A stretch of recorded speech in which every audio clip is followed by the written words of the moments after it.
غندر نے بیان کیا، کہا ہم سے شعبہ نے بیان کیا، کہا کہ میں نے قتادہ سے سنا اور انہوں نے حضرت انس بن مالک رضی اللہ عنہ سے کہ نبی کریم صلی اللہ علیہ وسلم نے فرمایا، انصار میرے جسم و جان ہیں۔ ایک دور آئے گا کہ دوسرے لوگ تو بہت ہو جائیں گے لیکن انصار کم رہ جائیں گے، اس لیے ان کے نیکوکاروں کی پذیرائی کیا کرنا اور خطا کاروں سے درگزر کیا کرنا۔ صحیح بخاری حدیث نمبر 3801۔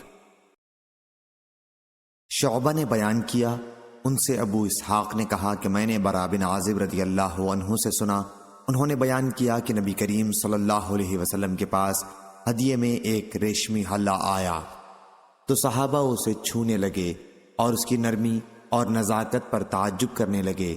آپ صلی اللہ علیہ وسلم نے اس پر فرمایا، تمہیں اس کی نرمی پر تعجب ہے؟ سعد بن معاذ رضی اللہ عنہ کے رومال جنت میں اس سے کہیں بہتر ہیں، یا آپ نے فرمایا کہ اس سے کہیں زیادہ نرم و نازک ہیں۔ اس حدیث کی روایت قتادہ اور زہری نے بھی کی ہے، انہوں نے انس رضی اللہ عنہ سے سنا، انہوں نے نبی کریم صلی اللہ علیہ وسلم سے روایت کیا ہے۔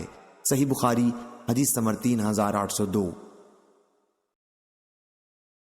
ابو عیوانہ کے داماد فضل بن مساور نے بیان کیا، کہا ہم سے ابو عیوانہ نے بیان کیا، عامش سے، ان سے ابو سفیان نے اور ان سے جابر رضی اللہ عنہ نے بیان کیا کہ میں نے رسول اللہ صلی اللہ علیہ وسلم سے سنا، آپ نے فرمایا کہ سعد بن معاذ رضی اللہ عنہ کی موت پر عرش ہل گیا۔ اور عامش سے روایت ہے، ان سے ابو صالح نے بیان کیا اور ان سے جابر رضی اللہ عنہ نے نبی کریم صلی اللہ علیہ وسلم سے اسی طرح روایت کیا۔ ایک صاحب نے جابر رضی اللہ عنہ سے کہا کہ برا رضی اللہ عنہ تو اس طرح بیان کرتے ہیں کہ چارپائی جس پر معاذ رضی اللہ عنہ کی نعش رکھی ہوئی تھی ہل گئی تھی۔ حضرت جابر رضی اللہ عنہ نے کہا، ان دونوں قبیلوں اوس و خزرج کے درمیان زمانہ جاہلیت میں دشمنی تھی۔ میں نے خود نبی کریم صلی اللہ علیہ وسلم کو یہ فرماتے سنا ہے کہ سعد بن معاذ رضی اللہ عنہ کی موت پر عرش رحمان ہل گیا تھا۔ صحیح بخاری حدیث نمبر 3803۔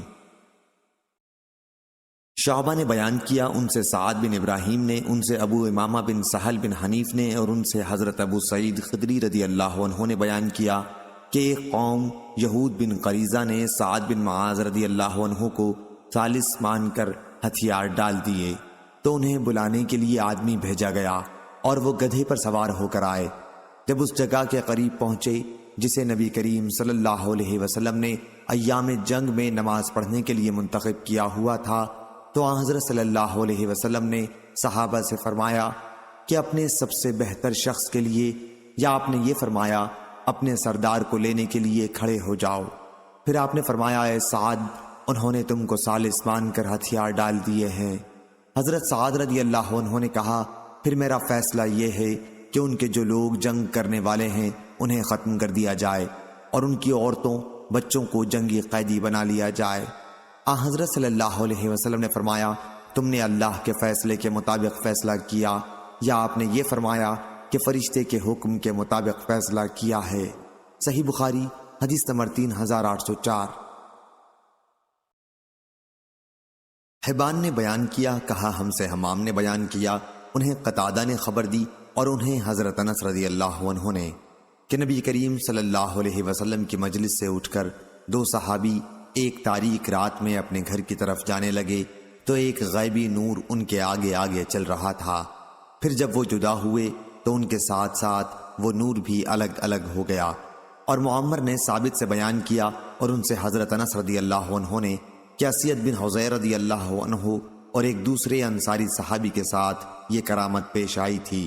اور حماد نے بیان کیا، انہیں ثابت نے خبر دی اور انہیں حضرت انس رضی اللہ عنہ نے کہ اسید بن حضیر اور عباد بن بشر رضی اللہ عنہ کے ساتھ یہ کرامت پیش آئی تھی۔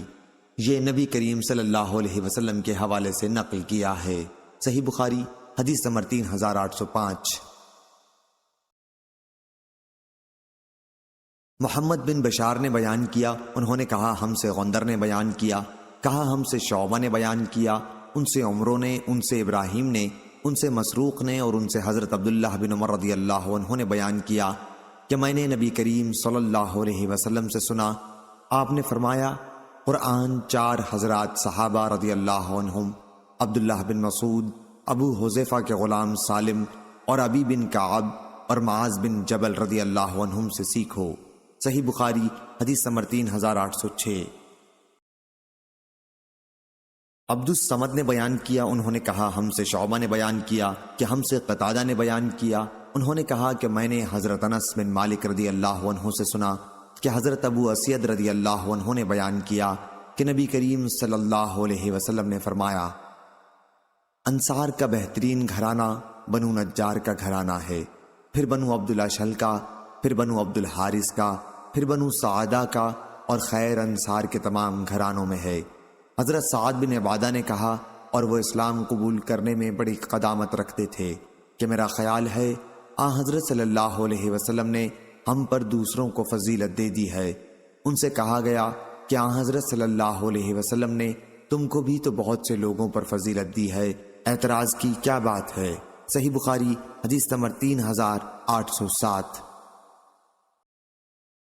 مسروق نے بیان کیا کہ عبداللہ بن عمر رضی اللہ عنہ کی مجلس میں حضرت عبداللہ بن مسعود رضی اللہ عنہ کا ذکر آیا کہ اس وقت سے ان کی محبت میرے دل میں بہت بیٹھ گئی جب میں نے رسول کریم صلی اللہ علیہ وسلم کو یہ فرماتے سنا کہ قرآن 4 آدمیوں سے سیکھو۔ عبداللہ بن مسعود رضی اللہ عنہ سے حضرت صلی اللہ علیہ وسلم نے انہی کے نام سے ابتدا کی، اور ابو حذیفہ رضی اللہ عنہ کے غلام سالم سے، معاذ بن جبل رضی اللہ عنہ سے، اور ابی بن کعب رضی اللہ عنہ سے۔ صحیح بخاری حدیث نمبر 3808۔ غندر نے بیان کیا، کہا کہ میں نے شعبہ سے سنا، انہوں نے قتادہ سے سنا، اور ان سے حضرت انس بن مالک رضی اللہ عنہ نے بیان کیا کہ نبی کریم صلی اللہ علیہ وسلم نے حضرت ابی بن کعب رضی اللہ عنہ سے فرمایا، اللہ تعالیٰ نے مجھے حکم دیا ہے کہ میں تم کو سورہ لم یکن الذین کفروا سناؤں۔ اس پر حضرت ابی بن کعب رضی اللہ عنہ بولے، کیا اللہ تعالیٰ نے میرا نام لیا ہے؟ حضرت صلی اللہ علیہ وسلم نے فرمایا کہ ہاں۔ اس پر حضرت ابی بن کعب رضی اللہ عنہ فرط مسرت سے رونے لگے۔ صحیح بخاری حدیث نمبر 3809۔ یحییٰ نے بیان کیا، کہا ہم سے شعبہ نے بیان کیا، ان سے قتادہ نے، اور ان سے حضرت انس بن مالک رضی اللہ عنہ نے، کہ نبی کریم صلی اللہ علیہ وسلم کے زمانے میں 4 آدمی جن سب کا تعلق قبیلہ انصار سے تھا قرآن مجید جمع کرنے والے تھے، ابی بن کعب، معاذ بن جبل، ابو زید اور زید بن ثابت رضی اللہ عنہم۔ میں نے پوچھا ابو زید کون ہیں؟ انہوں نے فرمایا کہ وہ میرے ایک چچا ہیں۔ صحیح بخاری حدیث نمبر 3810۔ عبد الوارث نے بیان کیا، کہا ہم سے عبدالعزیز بن صہیب نے بیان کیا، اور ان سے انس رضی اللہ عنہ نے بیان کیا کہ احد کی لڑائی کے موقع پر جب صحابہ نبی کریم صلی اللہ علیہ وسلم کے قریب سے ادھر ادھر چلنے لگے تو ابو طلحہ رضی اللہ عنہ اس وقت اپنی ایک ڈھال سے حضرت صلی اللہ علیہ وسلم کی حفاظت کر رہے تھے۔ حضرت ابو طلحہ بڑے تیر انداز تھے اور خوب کھینچ کر تیر چلایا کرتے تھے، چنانچہ اس دن 2 یا 3 کمانیں انہوں نے توڑ دی تھیں۔ اس وقت اگر کوئی مسلمان ترکش لیے ہوئے گزرتا تو حضرت صلی اللہ علیہ وسلم فرماتے کہ اس کے تیر ابو طلحہ کو دے دو۔ حضرت صلی اللہ علیہ وسلم حالات معلوم کرنے کے لیے اچک کر دیکھنے لگتے تو ابو طلحہ رضی اللہ عنہ عرض کرتے، یا نبی اللہ، آپ پر میرے ماں باپ قربان ہوں، اچک کر ملاحظہ نہ فرمائیں، کہیں کوئی تیر آپ کو نہ لگ جائے۔ میرا سینہ حضرت صلی اللہ علیہ وسلم کے سینے کی ڈھال بنا رہا، اور میں نے عائشہ بنت ابی بکر اور ام سلیم ابو طلحہ کی بیوی رضی اللہ عنہم کو دیکھا کہ اپنا ازار اٹھائے ہوئے غازیوں کی مدد میں بڑی تیزی کے ساتھ مشغول تھیں۔ اس خدمت میں ان کو انہماک و استغراق کی وجہ سے کپڑوں تک کا ہوش نہ تھا، یہاں تک کہ میں ان کی پنڈلیوں کے زیور دیکھ سکتا تھا۔ انتہائی جلدی کے ساتھ مشکیزیں اپنی پیٹھوں پر لیے جاتی تھیں اور مسلمانوں کو پلا کر واپس آتی تھیں، اور پھر انہیں بھر کر لے جاتی اور ان کا پانی مسلمانوں کو پلاتی۔ اور ابو طلحہ رضی اللہ عنہ کے ہاتھ سے اس دن 2 یا 3 مرتبہ تلوار چھوٹ کر گر پڑی تھی۔ صحیح بخاری حدیث نمبر 3811۔ عبداللہ بن یوسف نے بیان کیا، انہوں نے کہا کہ میں نے امام مالک سے سنا، وہ عمر بن عبید اللہ کے مولا ابو نضر سے بیان کرتے تھے، وہ عامر بن سعد بن ابی وقاص سے اور ان سے ان کے والد حضرت سعد بن ابی وقاص رضی اللہ عنہ نے بیان کیا کہ میں نے نبی کریم صلی اللہ علیہ وسلم سے عبداللہ بن سلام رضی اللہ عنہ کے سوا اور کسی کے متعلق یہ نہیں سنا کہ وہ اہل جنت میں سے ہیں۔ بیان کیا کہ آیت وَشَهِدَ شَاهِدٌ مِّن بَنِي اسرائیل سورۃ الاحقاف آیت نمبر 10 انہی کے بارے میں نازل ہوئی تھی۔ راوی حدیث عبداللہ بن یوسف نے بیان کیا کہ آیت کے نزول کے متعلق مالک کا قول ہے یا حدیث میں اسی طرح تھا۔ صحیح بخاری حدیث نمبر 3812۔ اظہر سمان نے بیان کیا ان سے ابن عون نے، ان سے محمد نے اور ان سے قیس بن عباد نے بیان کیا کہ میں مسجد نبوی میں بیٹھا ہوا تھا کہ ایک بزرگ مسجد میں داخل ہوئے جن کے چہرے پر خشوع و خضوع کے آثار ظاہر تھے۔ لوگوں نے کہا کہ یہ بزرگ جنتی لوگوں میں ہیں۔ پھر انہوں نے 2 رکعت نماز مختصر طریقے پر پڑھی اور باہر نکل گئے۔ میں بھی ان کے پیچھے ہو لیا اور عرض کی کہ جب آپ مسجد میں داخل ہوئے تھے تو لوگوں نے کہا کہ یہ بزرگ جنت والوں میں سے ہیں۔ اس پر انہوں نے کہا خدا کی قسم کسی کے لیے ایسی بات زبان سے نکالنا مناسب نہیں ہے جسے وہ نہ جانتا ہو، اور میں تمہیں بتاؤں گا کہ ایسا کیوں ہے۔ نبی کریم صلی اللہ علیہ وسلم کے زمانے میں نے ایک خواب میں دیکھا اور آن حضرت صلی اللہ علیہ وسلم سے اسے بیان کیا۔ میں نے خواب یہ دیکھا تھا کہ جیسے میں ایک باغ میں ہوں، پھر انہوں نے اس کی وسعت اور اس کے سبزہ زاروں کا ذکر کیا۔ اس باغ کے درمیان میں ایک لوہے کا کھمبا ہے جس کا نچلا حصہ زمین میں ہے اور اوپر کا آسمان پر، اور اس کی چوٹی پر ایک گھنا درخت ہے العروہ۔ مجھ سے کہا گیا کہ اس پر چڑھ جاؤ۔ میں نے کہا کہ مجھ میں تو اتنی طاقت نہیں ہے۔ اتنے میں ایک خادم آیا اور پیچھے سے میرے کپڑے اس نے اٹھائے تو میں چڑھ گیا، اور جب میں اس کی چوٹی پر پہنچ گیا تو میں نے اس گھنے درخت کو پکڑ لیا۔ مجھ سے کہا گیا کہ اس درخت کو پوری مضبوطی کے ساتھ پکڑ لے۔ ابھی میں اسے اپنے ہاتھ سے پکڑے ہوئے تھا کہ میری نیند کھل گئی۔ یہ خواب جب میں نے حضرت صلی اللہ علیہ وسلم سے بیان کیا تو آپ نے فرمایا کہ جو باغ تم نے دیکھا ہے وہ تو اسلام ہے، اور اس میں ستون اسلام کا ستون ہے، اور عروہ گھنا درخت عروۃ الوثقی ہے، اس لیے تم سلام پر مرتے دم تک قائم رہو گے۔ یہ بزرگ حضرت عبداللہ بن سلام رضی اللہ عنہ تھے، اور مجھ سے خلیفہ نے بیان کیا، ان سے معاذ نے بیان کیا، ان سے ابن عون نے بیان کیا، ان سے محمد نے، ان سے قیس بن عباد نے بیان کیا۔ عبداللہ بن سلام رضی اللہ عنہ سے انہوں نے منصف خادم کے بجائے وصیف کا لفظ ذکر کیا۔ صحیح بخاری حدیث نمبر 3813۔ سلیمان بن حرب نے بیان کیا، کہا ہم سے شعبہ نے، ان سے سعید بن ابی بردہ نے، اور ان سے ان کے والد نے کہ میں مدینہ منورہ حاضر ہوا تو میں نے عبداللہ بن سلام رضی اللہ عنہ سے ملاقات کی۔ انہوں نے کہا آؤ تمہیں میں ستو اور کھجور کھلاؤں گا، اور تم ایک بعظمت مکان میں داخل ہوگے کہ رسول اللہ صلی اللہ علیہ وسلم بھی اس میں تشریف لے گئے تھے۔ پھر آپ نے فرمایا تمہارا قیام ایک ایسے ملک میں ہے جہاں سودی معاملات بہت عام ہیں۔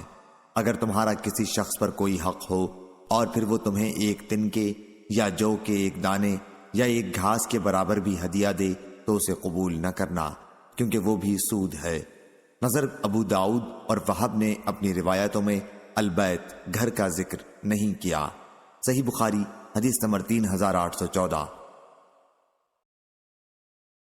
محمد نے بیان کیا، کہا ہم کو خبر دی عبدہ نے، انہیں حشام بن عروہ نے، ان سے ان کے والد نے بیان کیا کہ میں نے عبداللہ بن جعفر سے سنا، انہوں نے بیان کیا کہ میں نے حضرت علی رضی اللہ عنہ سے سنا، انہوں نے بیان کیا کہ میں نے رسول اللہ صلی اللہ علیہ وسلم سے سنا۔ آپ نے فرمایا دوسری سند اور مجھ سے صدقہ نے بیان کیا، کہا ہم کو عبدہ نے خبر دی، انہیں حشام نے، ان سے ان کے والد نے بیان کیا کہ میں نے عبداللہ بن جعفر سے سنا، انہوں نے حضرت علی رضی اللہ عنہ سے کہ نبی کریم صلی اللہ علیہ وسلم نے فرمایا اپنے زمانے میں حضرت مریم علیہ السلام سب سے افضل عورت تھیں، اور اس امت میں حضرت خدیجہ رضی اللہ عنہا سب سے افضل ہیں۔ صحیح بخاری حدیث نمبر 3815۔ لیث نے بیان کیا، کہا کہ حشام نے میرے پاس اپنے والد عروہ سے لکھ کر بھیجا کہ حضرت عائشہ رضی اللہ عنہا نے کہا نبی کریم صلی اللہ علیہ وسلم کی کسی بیوی کے معاملے میں نے اتنی غیرت نہیں محسوس کی جتنی حضرت خدیجہ رضی اللہ عنہا کے معاملے میں محسوس کرتی تھی۔ وہ میرے نکاح سے پہلے ہی وفات پا چکی تھیں، لیکن حضرت صلی اللہ علیہ وسلم کی زبان سے میں ان کا ذکر سنتی رہتی تھی، اور اللہ تعالیٰ نے حضرت صلی اللہ علیہ وسلم کو حکم دیا تھا کہ انہیں جنت میں موتی کے محل کی خوشخبری سنا دیں۔ حضرت صلی اللہ علیہ وسلم اگر کبھی بکری ذبح کرتے تو ان سے میل محبت رکھنے والی خواتین کو اس میں سے اتنا ہدیہ بھیجتے جو ان کے لیے کافی ہو جاتا۔ صحیح بخاری حدیث نمبر 3816۔ حمید بن عبد الرحمن نے بیان کیا، ان سے ہشام بن عروہ نے، ان سے ان کے والد نے، اور ان سے حضرت عائشہ رضی اللہ عنہا نے بیان کیا کہ حضرت خدیجہ رضی اللہ عنہا کے معاملے میں جتنی غیرت میں محسوس کرتی تھی اتنی کسی عورت کے معاملے میں نہیں کی، کیونکہ رسول اللہ صلی اللہ علیہ وسلم ان کا ذکر اکثر کیا کرتے تھے۔ انہوں نے بیان کیا کہ حضرت صلی اللہ علیہ وسلم سے میرا نکاح ان کی وفات کے 3 سال بعد ہوا تھا، اور اللہ تعالیٰ نے انہیں حکم دیا تھا یا جبریل علیہ السلام کے ذریعے یہ پیغام پہنچایا تھا کہ حضرت صلی اللہ علیہ وسلم انہیں جنت میں موتیوں کے ایک محل کی بشارت دے دیں۔ صحیح بخاری حدیث نمبر 3817۔ عمر بن محمد بن حسن نے بیان کیا، کہا ہم سے ہمارے والد نے بیان کیا، کہا ہم سے حفص نے بیان کیا، ان سے ہشام نے، ان سے ان کے والد نے، اور ان سے حضرت عائشہ رضی اللہ عنہا نے بیان کیا کہ رسول کریم صلی اللہ علیہ وسلم کی تمام بیویوں میں جتنی غیرت مجھے حضرت خدیجہ رضی اللہ عنہا سے آتی تھی اتنی کسی اور سے نہیں آتی تھی، حالانکہ انہیں میں نے دیکھا بھی نہیں تھا، لیکن حضرت صلی اللہ علیہ وسلم ان کا ذکر بکثرت فرمایا کرتے تھے، اور اگر کبھی کوئی بکری ذبح کرتے تو اس کے ٹکڑے کر کے حضرت خدیجہ رضی اللہ عنہا کی ملنے والیوں کو بھیجتے تھے۔ میں نے اکثر حضور صلی اللہ علیہ وسلم سے کہا، جیسے دنیا میں حضرت خدیجہ رضی اللہ عنہا کے سوا کوئی عورت ہے ہی نہیں۔ اس پر آپ فرماتے کہ وہ ایسی تھیں اور ایسی تھیں، اور ان سے میری اولاد ہے۔ صحیح بخاری حدیث نمبر 3818۔ یحییٰ نے بیان کیا، ان سے اسماعیل نے بیان کیا کہ میں نے حضرت عبداللہ بن ابی اوفیٰ رضی اللہ عنہ سے پوچھا، رسول اللہ صلی اللہ علیہ وسلم نے حضرت خدیجہ رضی اللہ عنہا کو بشارت دی تھی؟ انہوں نے فرمایا کہ ہاں، جنت میں موتیوں کے ایک محل کی بشارت دی تھی، جہاں نہ کوئی شور و غل ہوگا اور نہ تھکن ہوگی۔ صحیح بخاری حدیث نمبر 3819۔ محمد بن فضیل نے بیان کیا، ان سے عمارہ نے، ان سے ابو زرع نے، اور ان سے حضرت ابو ہریرہ رضی اللہ عنہ نے بیان کیا کہ جبریل علیہ السلام رسول اللہ صلی اللہ علیہ وسلم کے پاس آئے اور کہا، یا رسول اللہ صلی اللہ علیہ وسلم، خدیجہ رضی اللہ عنہا آپ کے پاس ایک برتن لیے آ رہی ہیں جس میں سالن یا فرمایا کھانا یا فرمایا پینے کی چیز ہے۔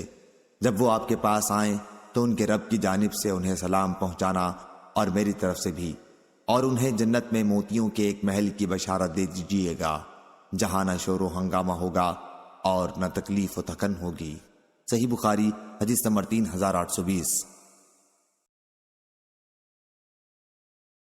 علی بن مسہر نے خبر دی، انہیں ہشام نے، انہیں ان کے والد نے، اور ان سے حضرت عائشہ رضی اللہ عنہا نے بیان کیا کہ حضرت خدیجہ رضی اللہ عنہا کی بہن حالہ بنت خویلد رضی اللہ عنہا نے ایک مرتبہ حضرت صلی اللہ علیہ وسلم سے اندر آنے کی اجازت چاہی تو آپ کو حضرت خدیجہ رضی اللہ عنہا کی اجازت لینے کی یاد آ گئی۔ آپ چونک اٹھے اور فرمایا، اللہ، یہ تو حالہ ہیں۔ حضرت عائشہ رضی اللہ عنہا نے کہا کہ مجھے اس پر بڑی غیرت آئی۔ میں نے کہا، آپ قریش کی کس بوڑھی کا ذکر کیا کرتے ہیں جس کے مسوڑوں پر بھی دانتوں کے ٹوٹ جانے کی وجہ سے صرف سرخی باقی رہ گئی تھی، اور جسے مرے ہوئے بھی ایک زمانہ گزر چکا ہے؟ اللہ تعالیٰ نے آپ کو اس سے بہتر بیوی دے دی ہے۔ صحیح بخاری حدیث نمبر 3821۔ خالد نے بیان کیا کہ میں نے قیس سے سنا، انہوں نے بیان کیا کہ حضرت جریر بن عبداللہ رضی اللہ عنہ نے فرمایا، جب سے میں اسلام میں داخل ہوا رسول اللہ صلی اللہ علیہ وسلم نے مجھے گھر کے اندر آنے سے نہیں روکا۔ جب بھی میں نے اجازت چاہی اور جب بھی آپ مجھے دیکھتے تو مسکراتے۔ صحیح بخاری حدیث نمبر 3822۔ اور قیس سے روایت ہے کہ حضرت جریر بن عبداللہ رضی اللہ عنہ نے فرمایا، زمانہ جاہلیت میں ذوالخصا نامی ایک بتکدہ تھا، اسے الکعبۃ الیمانیہ یا الکعبۃ الشامیہ بھی کہتے تھے۔ حضرت صلی اللہ علیہ وسلم نے مجھ سے فرمایا، ذوالخلصہ کے وجود سے میں جس اذیت میں مبتلا ہوں، کیا تم مجھے اس سے نجات دلا سکتے ہو؟ انہوں نے بیان کیا کہ پھر قبیلہ احمس کے 150 سواروں کو میں لے کر چلا۔ انہوں نے بیان کیا اور ہم نے بتکدے کو ڈھا دیا اور اس میں جو تھے ان کو قتل کر دیا۔ پھر حضرت صلی اللہ علیہ وسلم کی خدمت میں حاضر ہوئے اور آپ کو خبر دی تو آپ نے ہمارے لیے اور قبیلہ احمس کے لیے دعا فرمائی۔ صحیح بخاری حدیث نمبر 3823۔ اسماعیل بن خلیل نے بیان کیا، کہا ہم سے سلمہ بن رجاء نے، انہیں ہشام بن عروہ نے، انہیں ان کے والد نے اور ان سے عائشہ رضی اللہ عنہا نے بیان کیا کہ احد کی لڑائی میں جب مشرکین ہار چکے تو ابلیس نے چلا کر کہا، اے اللہ کے بندو، پیچھے والوں کو قتل کرو۔ چنانچہ آگے کے مسلمان پیچھے والوں پر پل پڑے اور انہیں قتل کرنا شروع کر دیا۔ حذیفہ رضی اللہ عنہ نے جو دیکھا تو ان کے والد یمان رضی اللہ عنہ بھی وہیں موجود تھے۔ انہوں نے پکار کر کہا، اے اللہ کے بندو، یہ تو میرے والد ہیں، میرے والد۔ عائشہ رضی اللہ عنہا نے بیان کیا کہ اللہ کی قسم اس وقت تک لوگ وہاں سے نہیں ہٹے جب تک انہیں قتل نہ کر لیا۔ حذیفہ رضی اللہ عنہ نے صرف اتنا کہا، اللہ تمہاری مغفرت کرے۔ ہشام نے بیان کیا کہ اللہ کی قسم حذیفہ رضی اللہ عنہ برابر یہ کلمہ دعائیہ کہتے رہے کہ اللہ ان کے والد پر حملہ کرنے والوں کو بخشے جو کہ محض غلط فہمی کی وجہ سے یہ حرکت کر بیٹھے۔ یہ دعا وہ مرتے دم تک کرتے رہے۔ صحیح بخاری حدیث نمبر 3824۔ عبداللہ نے خبر دی، انہیں یونس نے خبر دی، انہیں زہری نے، ان سے عروہ نے بیان کیا کہ حضرت عائشہ رضی اللہ عنہا نے بیان کیا، حضرت ہند بنت عتبہ رضی اللہ عنہا رسول اللہ صلی اللہ علیہ وسلم کی خدمت میں اسلام لانے کے بعد حاضر ہوئیں اور کہنے لگیں، یا رسول اللہ صلی اللہ علیہ وسلم، روئے زمین پر کسی گھرانے کی ذلت آپ کے گھرانے کی ذلت سے زیادہ میرے لیے خوشی کا باعث نہیں تھی، لیکن آج کسی گھرانے کی عزت روئے زمین پر آپ صلی اللہ علیہ وسلم کے گھرانے کی عزت سے زیادہ میرے لیے خوشی کی وجہ نہیں ہے۔ حضرت صلی اللہ علیہ وسلم نے فرمایا، اس میں ابھی اور ترقی ہوگی، اس ذات کی قسم جس کے ہاتھ میں میری جان ہے۔ پھر ہند نے کہا، یا رسول اللہ، ابو سفیان بہت بخیل ہے، تو کیا اس میں کچھ حرج ہے اگر میں ان کے مال میں سے ان کی اجازت کے بغیر بال بچوں کو کھلا دیا اور پلا دیا کروں؟ آپ نے فرمایا، ہاں، لیکن میں سمجھتا ہوں کہ یہ دستور کے مطابق ہونا چاہیے۔ صحیح بخاری حدیث نمبر 3825۔ فضیل بن سلیمان نے بیان کیا، ان سے موسیٰ نے بیان کیا، ان سے سالم بن عبداللہ نے بیان کیا اور ان سے حضرت عبداللہ بن عمر رضی اللہ عنہ نے کہ نبی کریم صلی اللہ علیہ وسلم کی زید بن عمرو بن نفیل رضی اللہ عنہ سے وادی بلدہ کے نشیبی علاقے میں ملاقات ہوئی۔ یہ قصہ نزول وحی سے پہلے کا ہے۔ پھر حضرت صلی اللہ علیہ وسلم کے سامنے ایک دسترخوان بچھایا گیا تو زید بن عمرو بن نفیل نے کھانے سے انکار کر دیا، اور جن لوگوں نے دسترخوان بچھایا تھا ان سے کہا کہ اپنے بتوں کے نام پر جو تم ذبیحہ کرتے ہو میں اسے نہیں کھاتا، میں تو بس وہی ذبیحہ کھایا کرتا ہوں جس پر صرف اللہ کا نام لیا گیا ہو۔ زید بن عمرو قریش پر ان کے ذبیحے کے بارے میں عیب بیان کرتے اور کہتے تھے کہ بکری کو پیدا تو کیا ہے اللہ تعالیٰ نے، اسی نے اس کے لیے آسمان سے پانی برسایا ہے، اسی نے اس کے لیے زمین سے گھاس اگائی، پھر تم اللہ کے سوا دوسرے بتوں کے ناموں پر اسے ذبح کرتے ہو۔ زید نے یہ کلمات ان کے ان کاموں پر اعتراض اور ان کے اس عمل کو بہت بڑی غلطی قرار دیتے ہوئے کہے تھے۔ صحیح بخاری حدیث نمبر 3826۔ سالم بن عبداللہ نے بیان کیا اور مجھے یقین ہے کہ انہوں نے یہ ابن عمر رضی اللہ عنہ سے بیان کیا تھا کہ زید بن عمرو بن نفیل شام گئے، دین خالص کی تلاش میں نکلے، وہاں وہ ایک یہودی عالم سے ملے تو انہوں نے ان کے دین کے بارے میں پوچھا اور کہا ممکن ہے میں تمہارا دین اختیار کر لوں، اس لیے تم مجھے اپنے دین کے متعلق بتاؤ۔ یہودی عالم نے کہا کہ ہمارے دین میں تم اس وقت تک داخل نہیں ہو سکتے جب تک تم اللہ کے غضب کے ایک حصے کے لیے تیار نہ ہو جاؤ۔ اس پر زید رضی اللہ عنہ نے کہا کہ واہ، میں اللہ کے غضب ہی سے بھاگ کر آیا ہوں، پھر خدا کے غضب کو میں اپنے اوپر کبھی نہ لوں گا۔ اور نہ مجھ کو اسے اٹھانے کی طاقت ہے۔ کیا تم مجھے کسی اور دوسرے دین کا کچھ پتہ بتا سکتے ہو؟ اس عالم نے کہا میں نہیں جانتا، کوئی دین سچا ہو تو دین حنیف ہو۔ زید نے پوچھا دین حنیف کیا ہے؟ اس عالم نے کہا کہ ابراہیم علیہ السلام کا دین، جو نہ یہودی تھے اور نہ نصرانی، اور وہ اللہ کے سوا کسی کی عبادت نہیں کرتے تھے۔ زید وہاں سے چلے آئے اور ایک نصرانی پادری سے ملے، ان سے بھی اپنا خیال بیان کیا۔ اس نے بھی یہی کہا کہ تم ہمارے دین میں آؤ گے تو اللہ تعالیٰ کی لعنت میں سے ایک حصہ لوگے۔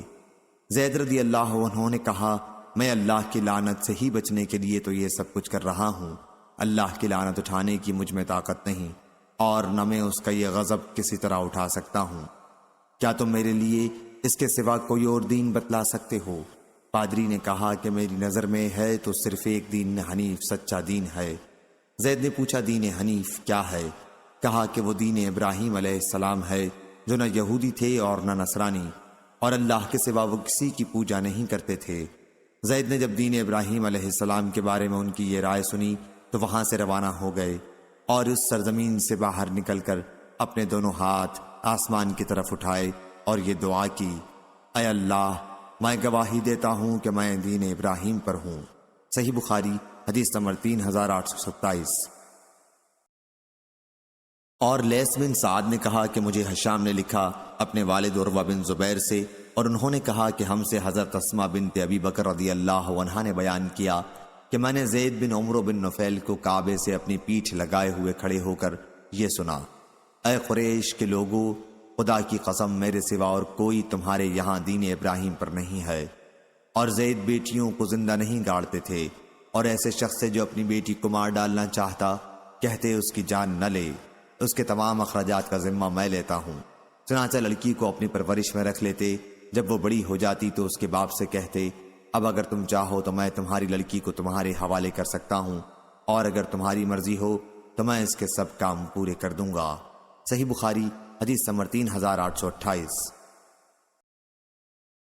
ابن جریج نے خبر دی، کہا کہ مجھے عمرو بن دینار نے خبر دی، انہوں نے حضرت جابر بن عبداللہ رضی اللہ عنہ سے سنا، انہوں نے بیان کیا کہ جب کعبے کی تعمیر ہو رہی تھی تو نبی کریم صلی اللہ علیہ وسلم اور حضرت عباس رضی اللہ عنہ اس کے لیے پتھر ڈھو رہے تھے۔ حضرت عباس رضی اللہ عنہ نے حضرت صلی اللہ علیہ وسلم سے کہا اپنا تہبند گردن پر رکھ لو، اس طرح پتھر کی خراش لگنے سے بچ جاؤ گے۔ آپ نے جب ایسا کیا آپ زمین پر گر پڑے اور آپ کی نظر آسمان پر گڑ گئی۔ جب ہوش ہوا تو آپ نے چچا سے فرمایا میرا تہبند لاؤ، پھر انہوں نے آپ کا تہبند خوب مضبوط باندھ دیا۔ صحیح بخاری حدیث نمبر 3829۔ حماد بن زید نے بیان کیا، ان سے عمرو بن دینار اور عبید اللہ بن ابی زید نے بیان کیا کہ نبی کریم صلی اللہ علیہ وسلم کے زمانے میں بیت اللہ کے گرد احاطے کی دیوار نہ تھی، لوگ کعبے کے گرد نماز پڑھتے تھے۔ پھر جب حضرت عمر رضی اللہ عنہ کا دور آیا تو انہوں نے اس کے گرد دیوار بنوائی۔ عبید اللہ نے بیان کیا کہ یہ دیواریں بھی پست تھیں، عبداللہ بن زبیر رضی اللہ عنہ نے ان کو بلند کیا۔ صحیح بخاری حدیث نمبر 3830۔ یحییٰ بن قطان نے بیان کیا کہ مجھ سے میرے والد نے بیان کیا، اور ان سے حضرت عائشہ رضی اللہ عنہا نے بیان کیا کہ عاشورہ کا روزہ قریش لوگ زمانہ جاہلیت میں رکھتے تھے، اور نبی کریم صلی اللہ علیہ وسلم نے بھی اسے باقی رکھا تھا۔ جب آپ صلی اللہ علیہ وسلم مدینہ تشریف لائے تو آپ صلی اللہ علیہ وسلم نے خود بھی اس دن روزہ رکھا اور صحابہ رضی اللہ عنہم کو بھی رکھنے کا حکم دیا، لیکن جب رمضان کا روزہ 2 ہجری میں فرض ہوا تو اس کے بعد آپ نے حکم دیا کہ جس کا جی چاہے عاشورہ کا روزہ رکھے اور جو نہ چاہے نہ رکھے۔ صحیح بخاری حدیث نمبر 3831۔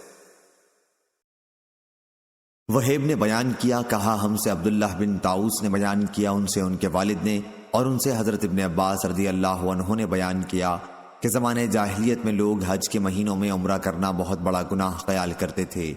وہ محرم کو سفر کہتے، ان کے ہاں یہ مثل تھی کہ اونٹ کی پیٹھ کا زخم جب اچھا ہونے لگے اور حاجیوں کے نشانات قدم مٹ چکے تو اب عمرہ کرنے والوں کا عمرہ جائز ہوا۔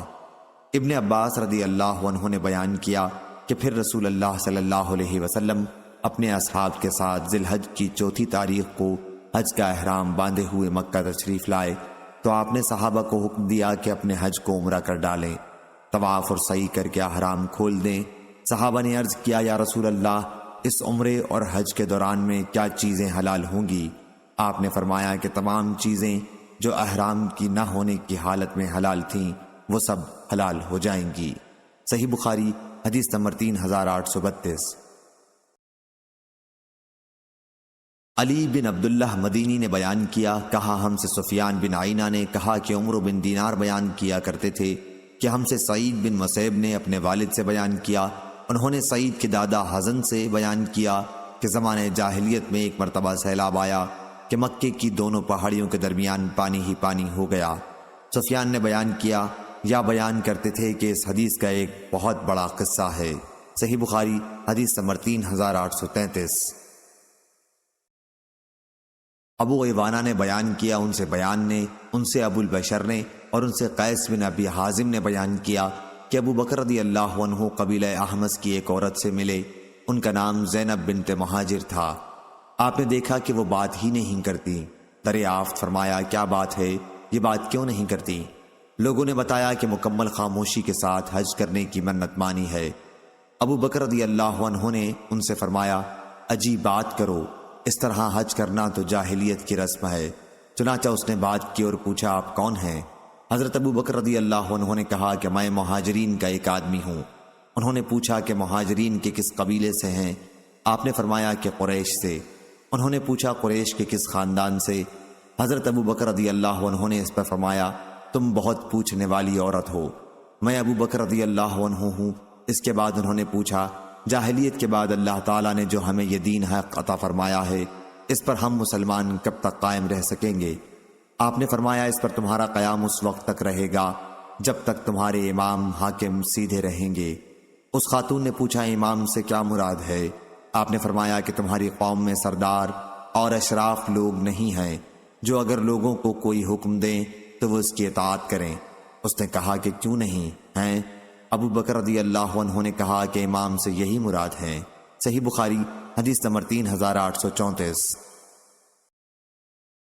علی بن مسہر نے خبر دی، انہیں حشام نے، انہیں ان کے والد نے اور ان سے حضرت عائشہ رضی اللہ عنہا نے بیان کیا کہ ایک کالی عورت جو کسی عرب کی باندی تھی اسلام لائیں اور مسجد میں ان کے رہنے کے لیے ایک کوٹھڑی تھی۔ حضرت عائشہ رضی اللہ عنہا نے بیان کیا وہ ہمارے یہاں آیا کرتی اور باتیں کیا کرتی تھی، لیکن جب باتوں سے فارغ ہو جاتی تو وہ یہ شعر پڑھتی، اور ہار والا دن بھی ہمارے رب کے عجائب قدرت میں سے ہے کہ اسی نے بفضلہ ہی کفر کے شہر سے مجھے چھڑایا۔ اس نے جب کئی مرتبہ یہ شعر پڑھا تو عائشہ رضی اللہ عنہا نے اس سے دریافت کیا کہ ہار والے دن کا قصہ کیا ہے؟ اس نے بیان کیا کہ میرے مالکوں کے گھرانے کی ایک لڑکی جو نئی دلہن تھی لال چمڑے کا ایک ہار باندھے ہوئے تھی، وہ باہر نکلی تو اتفاق سے وہ گر گیا، ایک چیل کی اس پر نظر پڑی اور وہ اسے گوشت سمجھ کر اٹھا کر لے گئی۔ لوگوں نے مجھے اس کے لیے چوری کی تہمت لگائی اور مجھے سزائیں دینی شروع کی، یہاں تک کہ میری شرمگاہ کی بھی تلاشی لی۔ خیر وہ ابھی میرے چاروں طرف جمع ہی تھے اور میں اپنی مصیبت میں مبتلا تھی کہ چیل آئی اور ہمارے سروں کے بالکل اوپر اڑنے لگی، پھر اس نے وہی ہار نیچے گرا دیا۔ لوگوں نے اسے اٹھا لیا تو میں نے ان سے کہا اس کے لیے تم لوگ مجھے اتہام لگا رہے تھے حالانکہ میں بے گناہ تھی۔ صحیح بخاری حدیث نمبر 3835۔ اسماعیل بن جعفر نے بیان کیا، ان سے عبداللہ بن دینار نے اور ان سے عبداللہ بن عمر رضی اللہ عنہ نے کہ نبی کریم صلی اللہ علیہ وسلم نے فرمایا ہاں اگر کسی کو قسم کھانی ہی ہو تو اللہ کے سوا اور کسی کی قسم نہ کھائے۔ قریش اپنے باپ دادا کی قسم کھایا کرتے تھے، اس لیے آپ نے انہیں فرمایا کہ اپنے باپ دادا کے نام کی قسم نہ کھایا کرو۔ صحیح بخاری حدیث نمبر 3836۔ یحییٰ بن سلیمان نے بیان کیا، کہا مجھ سے عبداللہ بن وہب نے بیان کیا کہ مجھے عمرو بن حارث نے خبر دی، ان سے عبد الرحمن بن قاسم نے بیان کیا کہ قاسم بن محمد ان کے والد جنازے کے آگے آگے چلا کرتے تھے اور جنازے کو دیکھ کر کھڑے نہیں ہوتے تھے۔ حضرت عائشہ رضی اللہ عنہا کے حوالے سے وہ بیان کرتے تھے کہ زمانے جاہلیت میں لوگ جنازے کے لیے کھڑے ہو جایا کرتے تھے اور اسے دیکھ کر کہتے تھے کیا اے مرنے والے، جس طرح اپنی زندگی میں تو اپنے گھر والوں کے ساتھ تھا اب ویسا ہی کسی پرندے کے بھیس میں ہے۔ صحیح بخاری حدیث نمبر 3837۔ عبد الرحمن نے بیان کیا، انہوں نے کہا ہم سے سفیان نے بیان کیا، ان سے ابو اسحاق نے بیان کیا، ان سے عمر بن میمون نے بیان کیا کہ حضرت عمر رضی اللہ عنہ نے کہا جب تک دھوپ سبیر پہاڑی پر نہ جاتی قریش حج میں مزدلفہ سے نہیں نکلا کرتے تھے۔ نبی کریم صلی اللہ علیہ وسلم نے ان کی مخالفت کی اور سورج نکلنے سے پہلے آپ نے وہاں سے کوچ کیا۔ صحیح بخاری حدیث نمبر 3838۔ اسحاق بن ابراہیم نے بیان کیا، کہا کہ میں نے ابو اسامہ سے پوچھا کیا تم لوگوں سے یحییٰ بن محلب نے یہ حدیث بیان کی تھی کہ ان سے حسین نے بیان کیا، ان سے اکرمہ نے قرآن مجید کی آیت میں وَكَأْسًا دِحَاقًا کے متعلق فرمایا کہ معنی ہے بھرا ہوا پیالہ جس کا مسلسل دور چلے۔ صحیح بخاری حدیث نمبر 3839۔ اکرمہ نے بیان کیا اور حضرت عبداللہ بن عباس رضی اللہ عنہ نے بیان کیا کہ میں نے اپنے والد سے یہ سنا، وہ کہتے تھے کہ زمانہ جاہلیت میں یہ لفظ استعمال کرتے تھے اسقنا کاسن دہاقا، یعنی ہم کو بھرپور جام شراب پلاتے رہو۔ صحیح بخاری حدیث نمبر 3840۔ سفیان نے بیان کیا، ان سے عبد الملک نے، ان سے ابو سلمہ نے، ان سے حضرت ابو ہریرہ رضی اللہ عنہ نے کہ نبی کریم صلی اللہ علیہ وسلم نے فرمایا سب سے سچی بات جو کوئی شاعر کہہ سکتا تھا وہ لبید شاعر نے کہی، ہاں اللہ کے سوا ہر چیز باطل ہے۔ اور امیہ بن ابی سلط جاہلیت کا ایک شاعر مسلمان ہونے کے قریب تھا۔ صحیح بخاری حدیث نمبر 3841۔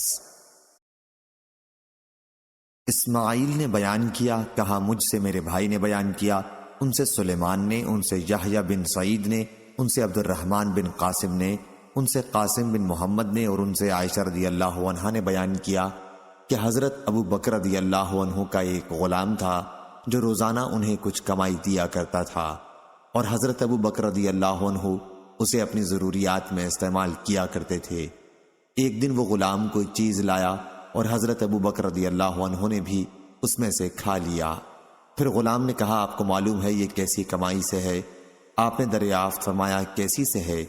اس نے کہا میں نے زمانہ جاہلیت میں ایک شخص کے لیے کہانت کی تھی، حالانکہ مجھے کہانت نہیں آتی تھی، میں نے اسے صرف دھوکہ دیا تھا، لیکن اتفاق سے وہ مجھے مل گیا اور اس نے اس کی اجرت میں مجھ کو یہ چیز دی تھی، آپ کھا بھی چکے ہیں۔ حضرت ابو بکر رضی اللہ عنہ نے یہ سنتے ہی اپنا ہاتھ منہ میں ڈالا اور پیٹ کی تمام چیزیں قے کر کے نکال دیں۔ صحیح بخاری حدیث نمبر 3842۔ نافع نے خبر دی اور ان سے عبداللہ بن عمر رضی اللہ عنہ نے بیان کیا کہ زمانے جاہلیت کے لوگ حبل الحبلہ تک قیمت کی ادائیگی کے وعدے پر اونٹ کا گوشت ادھار بیچا کرتے تھے۔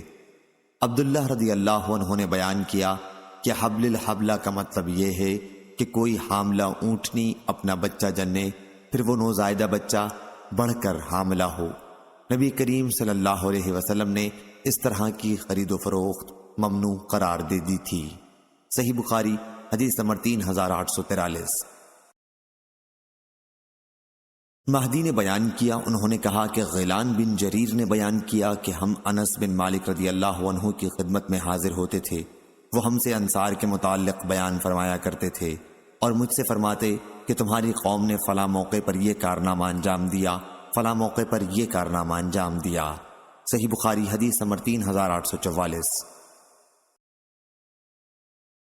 قطن ابو الحسم نے کہا ہم سے ابو یزید مدنی نے، ان سے مکرمہ نے اور ان سے ابن عباس رضی اللہ عنہ نے بیان کیا جاہلیت میں سب سے پہلا قسامہ ہمارے ہی قبیلے بنی ہاشم میں ہوا تھا۔ بنو ہاشم کے ایک شخص عمرو بن علقمہ کو قریش کے کسی دوسرے خاندان کے ایک شخص خداش بن عبداللہ عامری نے نوکر پر رکھا۔ اب یہ ہاشمی نوکر اپنے صاحب کے ساتھ اس کے اونٹ لے کر شام کی طرف چلا، وہاں کہیں اس نوکر کے پاس سے ایک دوسرا ہاشمی شخص گزرا، اس کی بوری کا بندھن ٹوٹ گیا تھا، اس نے اپنے نوکر بھائی سے التجا کی میری مدد کر اونٹ باندھنے کی، مجھے ایک رسی دے دے، میں اس سے اپنا تھیلا باندھوں، اگر رسی نہ ہوگی تو وہ بھاگ جائے گا۔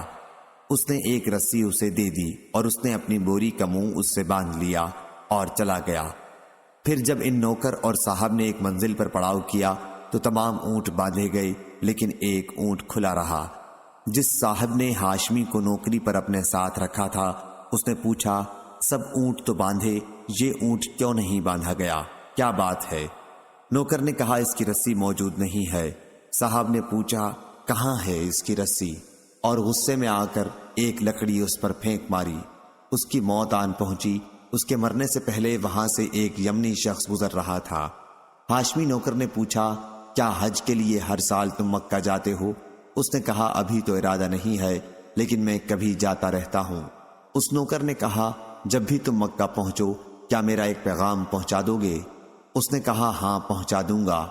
اس نوکر نے کہا کہ جب بھی تم حج کے لیے جاؤ تو پکارنا، اے قریش کے لوگوں۔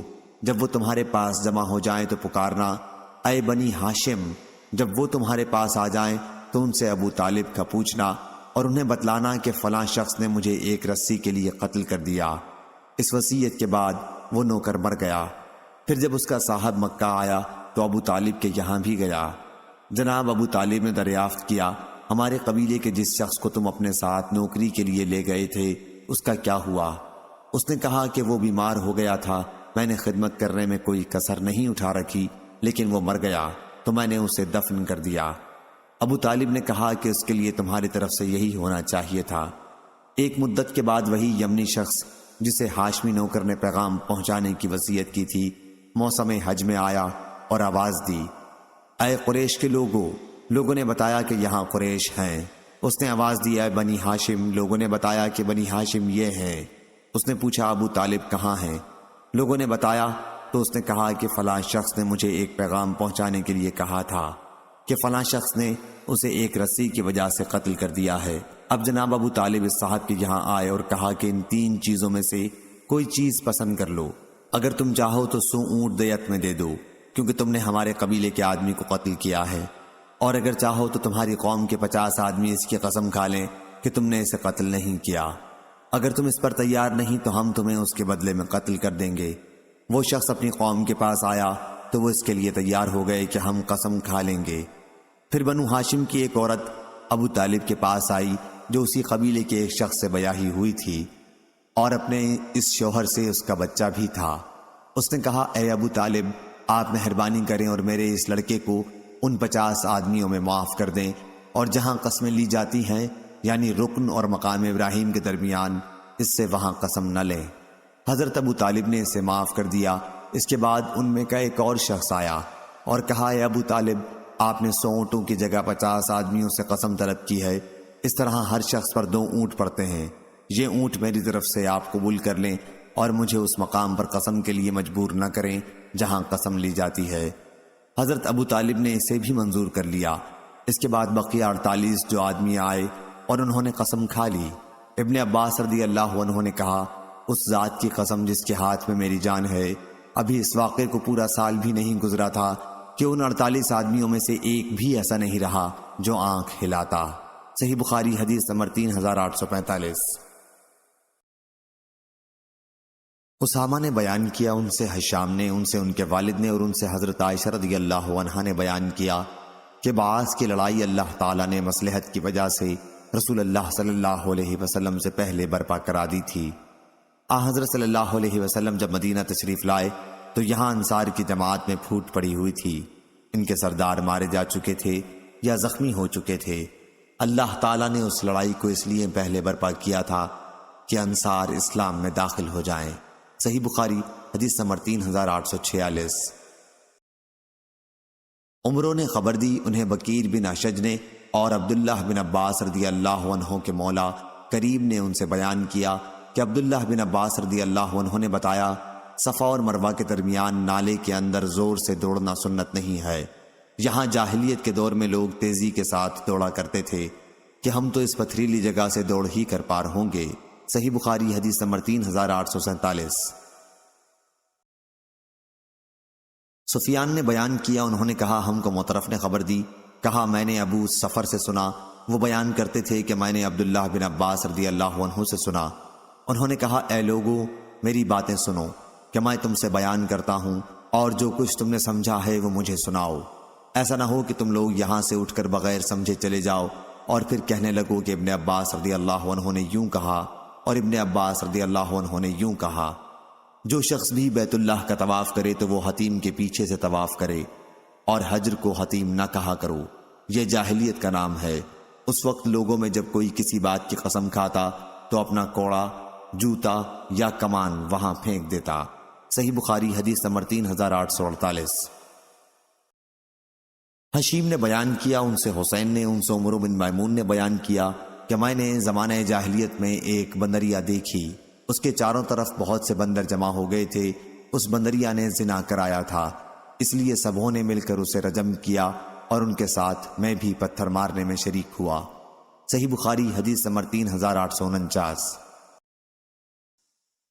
سفیان نے بیان کیا، ان سے عبید اللہ نے، اور انہوں نے حضرت عبداللہ بن عباس رضی اللہ عنہ سے سنا، انہوں نے کہا کہ جاہلیت کی عادتوں میں سے یہ عادتیں ہیں: نسب کے معاملے میں طعنہ مارنا اور میت پر نوحہ کرنا۔ تیسری عادت کے متعلق عبید اللہ راوی بھول گئے تھے، اور سفیان نے بیان کیا کہ لوگ کہتے ہیں کہ وہ تیسری بات ستاروں کو بارش کی علت سمجھنا ہے۔ صحیح بخاری حدیث نمبر 3850۔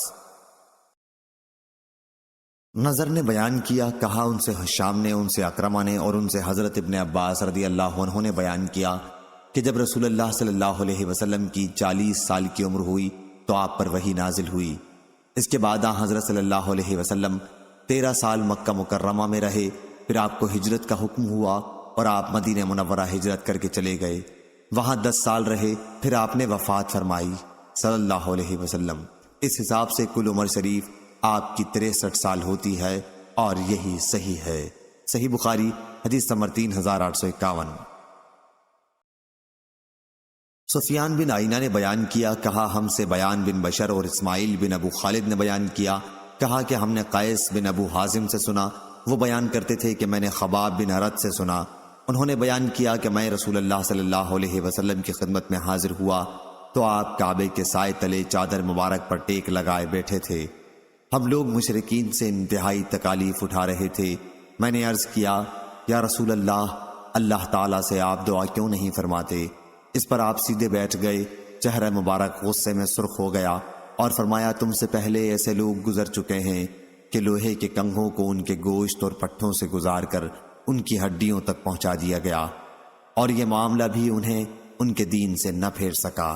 کسی کے سر پر آرا رکھ کر اس کے 2 ٹکڑے کر دیے گئے، اور یہ بھی انہیں ان کے دین سے نہ پھیر سکا۔ اس دین اسلام کو تو اللہ تعالیٰ خود ہی ایک دن تمام و کمال تک پہنچائے گا کہ ایک سوار صنعاء سے حضرموت تک تنہا جائے گا اور راستے میں اسے اللہ کے سوا اور کسی کا خوف نہ ہوگا۔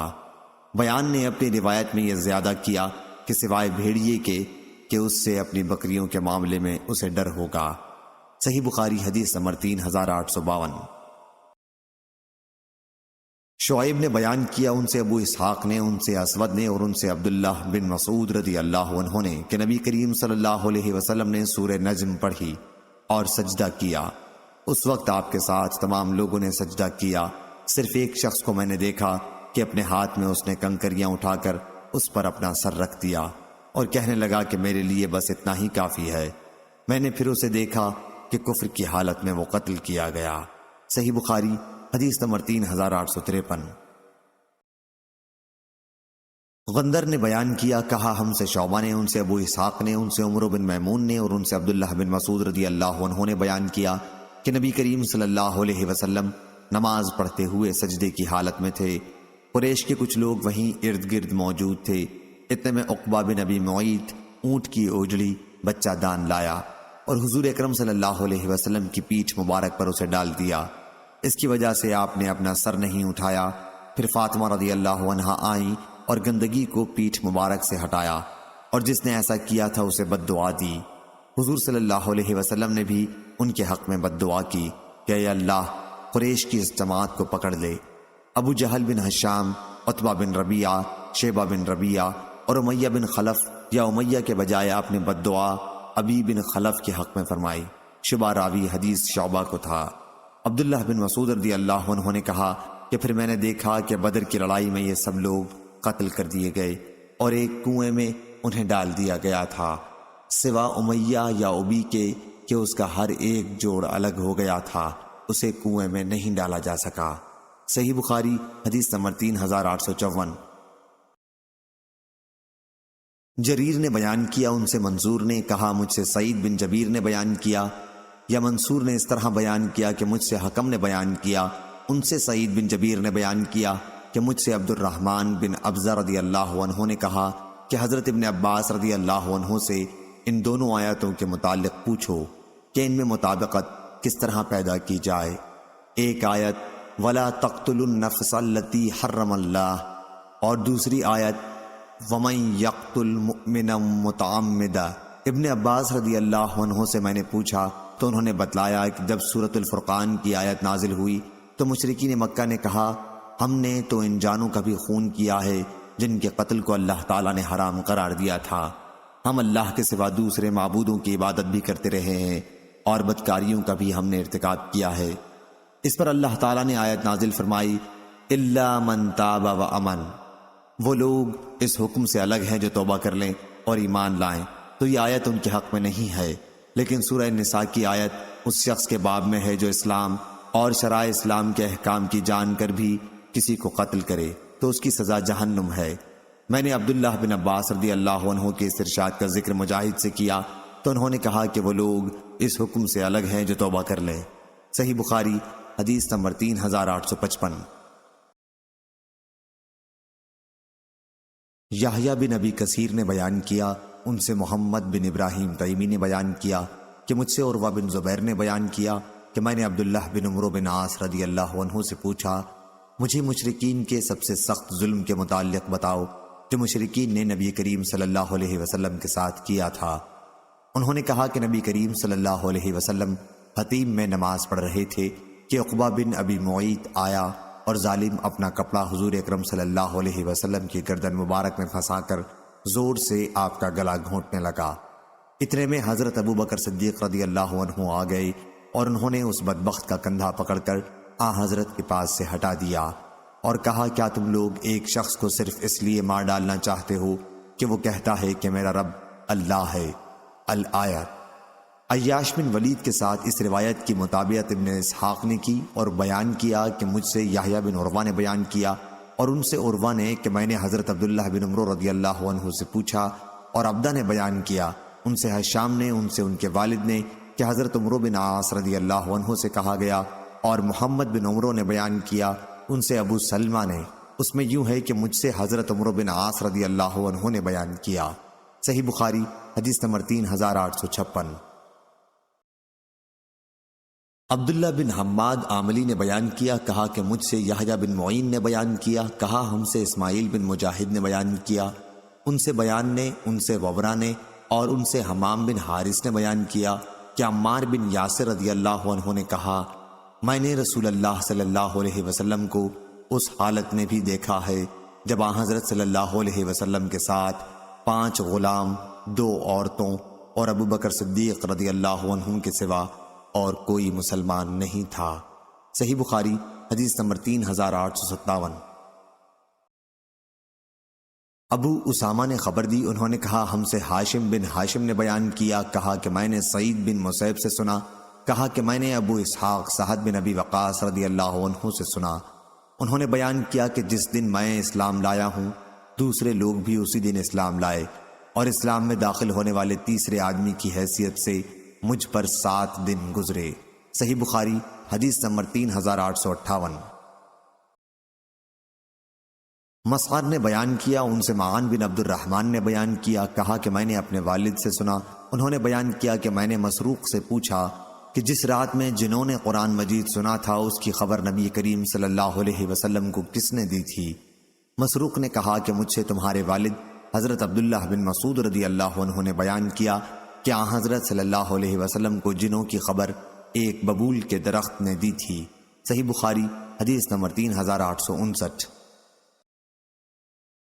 عمرو بن یحییٰ بن سعید نے بیان کیا، انہوں نے کہا کہ مجھے میرے دادا نے خبر دی اور انہیں ابو ہریرہ رضی اللہ عنہ نے کہ وہ رسول اللہ صلی اللہ علیہ وسلم کے وضو اور قضاء حاجت کے لیے پانی کا ایک برتن لیے ہوئے آپ کے پیچھے پیچھے چل رہے تھے کہ حضور صلی اللہ علیہ وسلم نے فرمایا یہ کون صاحب ہیں؟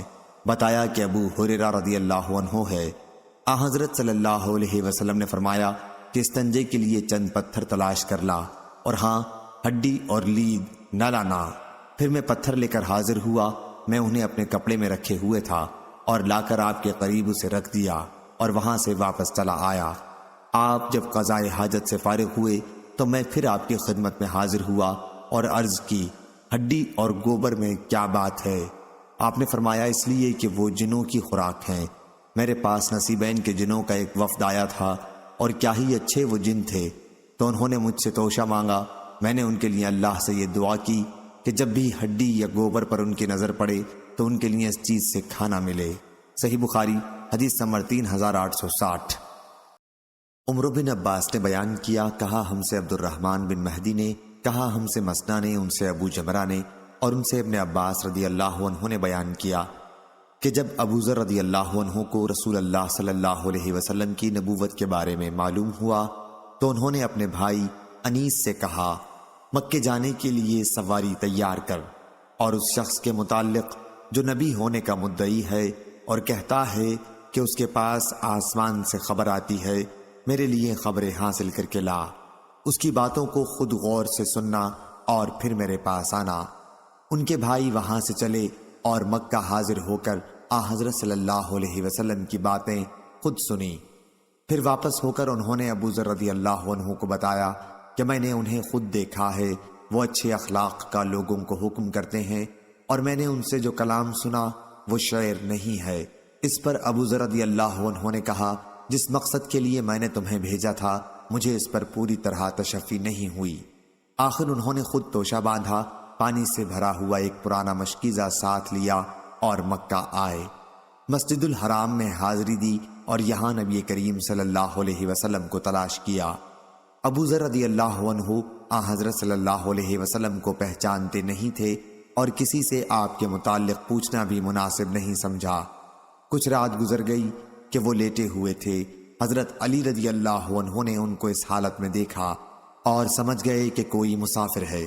علی رضی اللہ عنہ نے ان سے کہا کہ آپ میرے گھر پر چل کر آرام کیجئے۔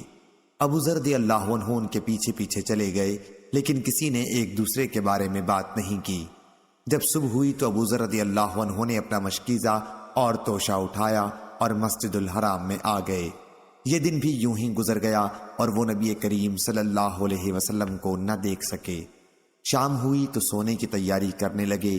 علی رضی اللہ عنہ پھر وہاں سے گزرے اور سمجھ گئے کہ ابھی اپنے ٹھکانے جانے کا وقت اس شخص پر نہیں آیا۔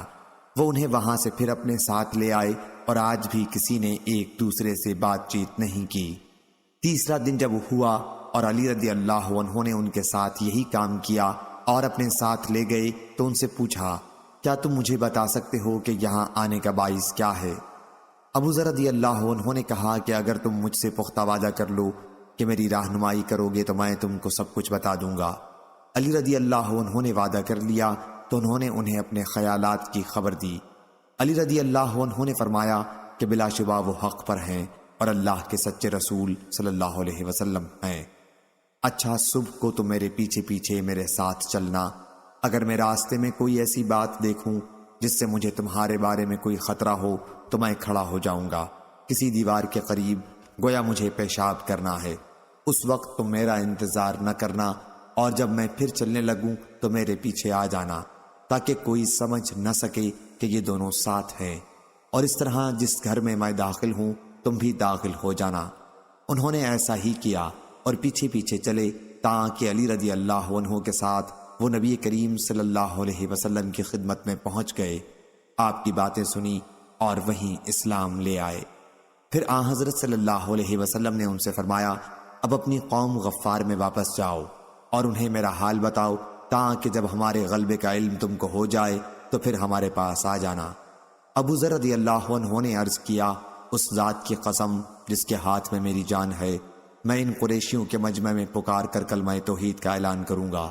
چنانچہ حضرت صلی اللہ علیہ وسلم کی یہاں سے واپس وہ مسجد حرام میں آئے اور بلند آواز سے کہا کہ میں گواہی دیتا ہوں کہ اللہ کے سوا کوئی معبود نہیں، اور یہ کہ محمد صلی اللہ علیہ وسلم اللہ کے رسول ہیں۔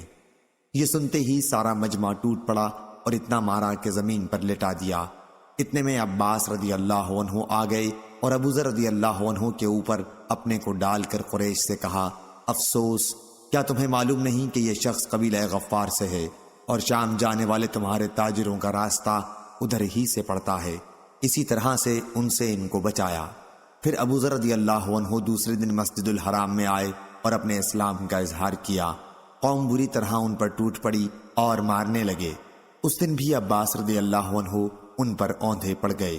صحیح بخاری حدیث نمبر 3861۔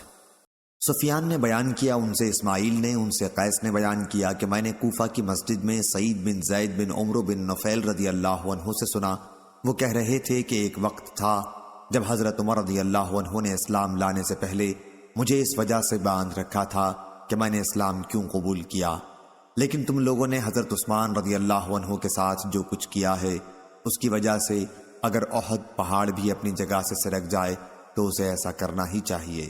صحیح بخاری حدیث نمبر 3862۔ سفیان ثوری نے خبر دی، انہیں اسماعیل بن ابی خالد نے، انہیں قیس بن ابی حازم نے اور ان سے عبداللہ بن مسعود رضی اللہ عنہ نے بیان کیا کہ حضرت عمر رضی اللہ عنہ کے اسلام لانے کے بعد ہم لوگ ہمیشہ عزت سے رہے۔ صحیح بخاری حدیث نمبر 3863۔ عبداللہ بن وہب نے بیان کیا، کہا کہ مجھ سے عمر بن محمد نے بیان کیا، کہا مجھ کو میرے دادا زید بن عبداللہ بن عمرو نے خبر دی، ان سے ان کے والد عبداللہ بن عمر رضی اللہ عنہ نے بیان کیا کہ حضرت عمر رضی اللہ عنہ اسلام لانے کے بعد قریش سے ڈرے ہوئے گھر میں بیٹھے ہوئے تھے کہ ابو عمرو عاص بن وائل سہمی اندر آیا، ایک دھاری دھار چادر اور ریشمی کرتا پہنے ہوئے تھا۔ وہ قبیلہ بنو سہم سے تھا جو زمانہ جاہلیت میں ہمارے حلیف تھے۔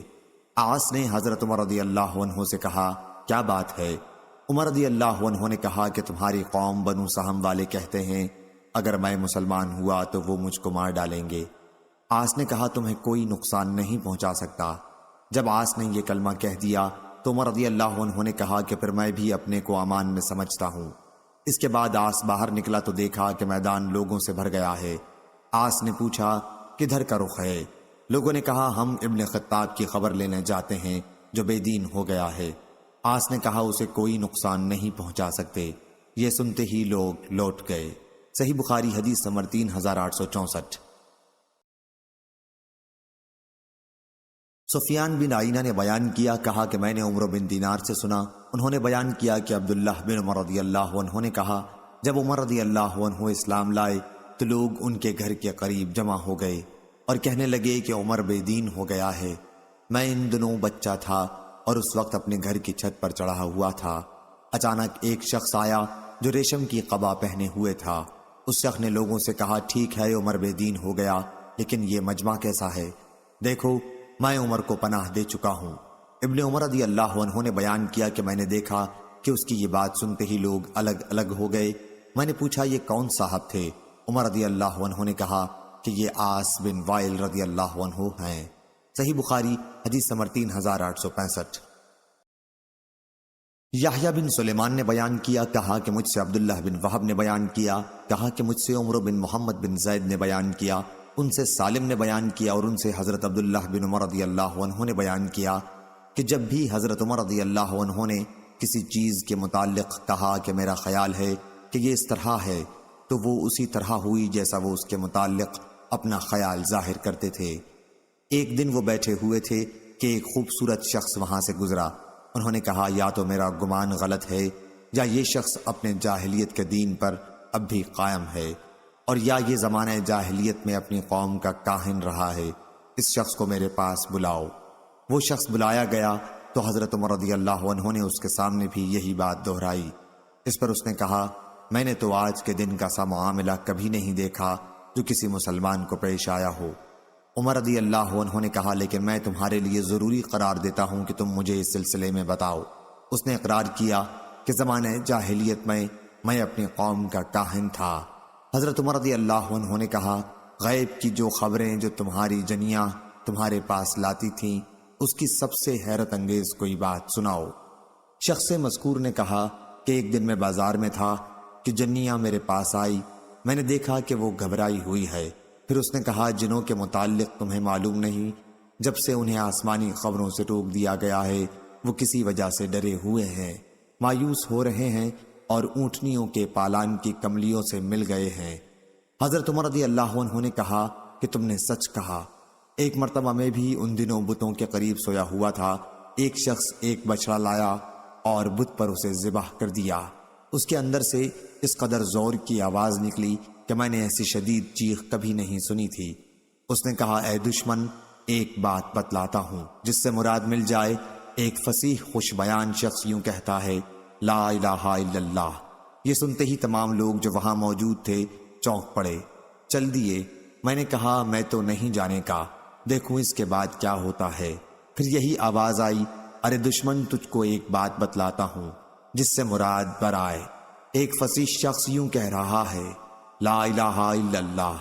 اس وقت میں کھڑا ہوا اور ابھی کچھ دیر نہیں گزری تھی کہ لوگ کہنے لگے، یہ حضرت محمد صلی اللہ علیہ وسلم اللہ کے سچے رسول ہیں۔ صحیح بخاری حدیث نمبر 3866۔ یحییٰ نے بیان کیا، کہا ہم سے اسماعیل نے بیان کیا، کہا ہم سے قیس نے، کہا کہ میں نے سعید بن زید رضی اللہ عنہ سے سنا۔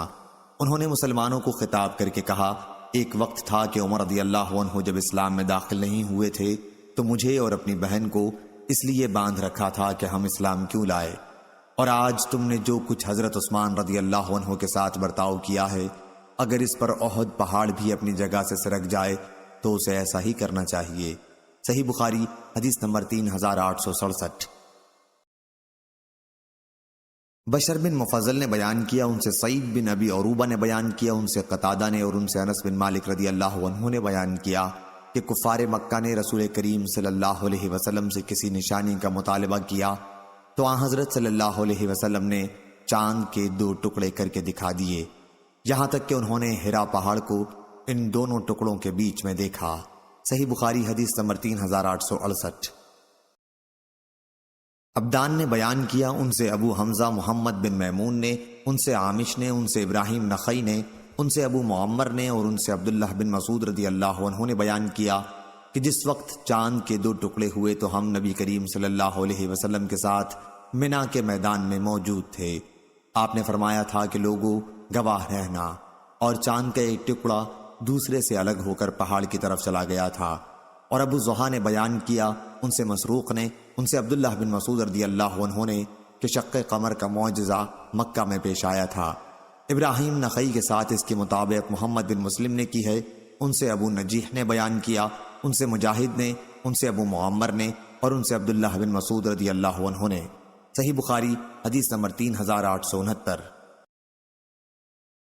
عثمان بن صالح نے بیان کیا، انہوں نے کہا ہم سے بکر بن مضر نے بیان کیا، انہوں نے کہا کہ مجھ سے جعفر بن ربیعہ نے بیان کیا، ان سے عراق بن مالک نے، ان سے عبید اللہ بن عبداللہ بن عتبہ بن مسعود نے، اور ان سے عبداللہ بن عباس رضی اللہ عنہ نے بیان کیا کہ نبی کریم صلی اللہ علیہ وسلم کے زمانے میں بلا شک و شبہ چاند پھٹ گیا تھا۔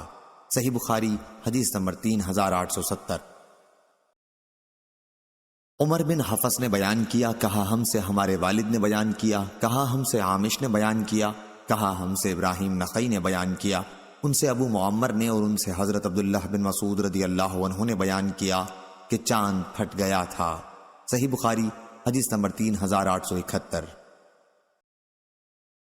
ہشام بن یوسف نے بیان کیا، انہیں معمر نے خبر دی، انہیں زہری نے کہا کہ ہم سے عروہ بن زبیر نے بیان کیا، انہیں عبید اللہ بن عدی بن خیار نے خبر دی، انہیں مسور بن مخرمہ اور عبد الرحمن بن اسود بن عبد یغوث نے کہ ان دونوں نے عبید اللہ بن عدی بن خیار سے کہا، تم اپنے ماموں امیر المؤمنین عثمان رضی اللہ عنہ سے ان کے بھائی ولید بن عقبہ بن ابی معیط کے باب میں گفتگو کیوں نہیں کرتے؟ ہوا یہ تھا کہ لوگوں نے اس پر بہت اعتراض کیا تھا جو حضرت عثمان نے ولید کے ساتھ کیا تھا۔ عبید اللہ نے بیان کیا، جب حضرت عثمان رضی اللہ عنہ نماز پڑھنے نکلے تو میں ان کے راستے میں کھڑا ہو گیا اور عرض کیا کہ مجھے آپ سے ایک ضرورت ہے، آپ کو ایک خیر خواہانہ مشورہ دینا ہے۔ اس پر انہوں نے کہا، بھلے آدمی، تم سے تو میں خدا کی پناہ مانگتا ہوں۔ یہ سن کر میں وہاں سے واپس چلا آیا۔ نماز سے فارغ ہونے کے بعد میں مسور بن مخرمہ اور ابن عبد یغوث کی خدمت میں حاضر ہوا اور عثمان رضی اللہ عنہ سے جو کچھ میں نے کہا تھا اور انہوں نے اس کا جواب مجھے جو دیا تھا سب میں نے بیان کر دیا۔ ان لوگوں نے کہا، تم نے اپنا حق ادا کر دیا۔ ابھی میں اس مجلس میں بیٹھا تھا کہ عثمان رضی اللہ عنہ کا آدمی میرے پاس بلانے کے لیے آیا۔ ان لوگوں نے مجھ سے کہا، تمہیں اللہ تعالیٰ نے امتحان میں ڈالا ہے۔ آخر میں وہاں سے چلا اور حضرت عثمان رضی اللہ عنہ کی خدمت میں حاضر ہوا۔ آپ نے دریافت کیا تم ابھی جس خیر خواہی کا ذکر کر رہے تھے وہ کیا تھی؟ انہوں نے بیان کیا کہ پھر میں نے کہا اللہ گواہ ہے، پھر میں نے کہا اللہ تعالیٰ نے محمد صلی اللہ علیہ وسلم کو مبعوث فرمایا اور ان پر اپنی کتاب نازل فرمائی۔ آپ ان لوگوں میں سے تھے جنہوں نے حضرت صلی اللہ علیہ وسلم کی دعوت پر لبیک کہا تھا۔ آپ حضور صلی اللہ علیہ وسلم پر ایمان لائے، 2 ہجرتیں کی، ایک حبشہ کو اور دوسری مدینہ کو۔ آپ رسول اللہ صلی اللہ علیہ وسلم کی صحبت سے فیضیاب ہیں اور حضرت صلی اللہ علیہ وسلم کے طریقوں کو دیکھا ہے۔ بات یہ ہے کہ ولید بن عقبہ کے بارے میں لوگوں میں اب بہت چرچا ہونے لگا ہے، اس لیے آپ کے لیے ضروری ہے کہ اس پر شراب نوشی کی حد قائم کریں۔ عثمان رضی اللہ عنہ نے فرمایا، میرے بھتیجے یا میرے بھانجے، کیا تم نے بھی رسول اللہ صلی اللہ علیہ وسلم کو دیکھا ہے؟ میں نے عرض کی کہ نہیں، لیکن حضور صلی اللہ علیہ وسلم کی دین کی باتیں اس طرح میں نے حاصل کی تھیں جو ایک کنواری لڑکی کو بھی اپنے پردے میں معلوم ہو چکی ہیں۔ انہوں نے بیان کیا کہ یہ سن کر پھر عثمان رضی اللہ عنہ نے بھی اللہ کو گواہ کر کے فرمایا، بلا شبہ اللہ تعالیٰ نے محمد صلی اللہ علیہ وسلم کو حق کے ساتھ مبعوث کیا اور آپ پر اپنی کتاب نازل کی تھی، اور یہ بھی واقعہ ہے کہ میں ان لوگوں میں تھا جنہوں نے اللہ اور اس کے رسول صلی اللہ علیہ وسلم کی دعوت پر ابتدا ہی میں لبیک کہا تھا۔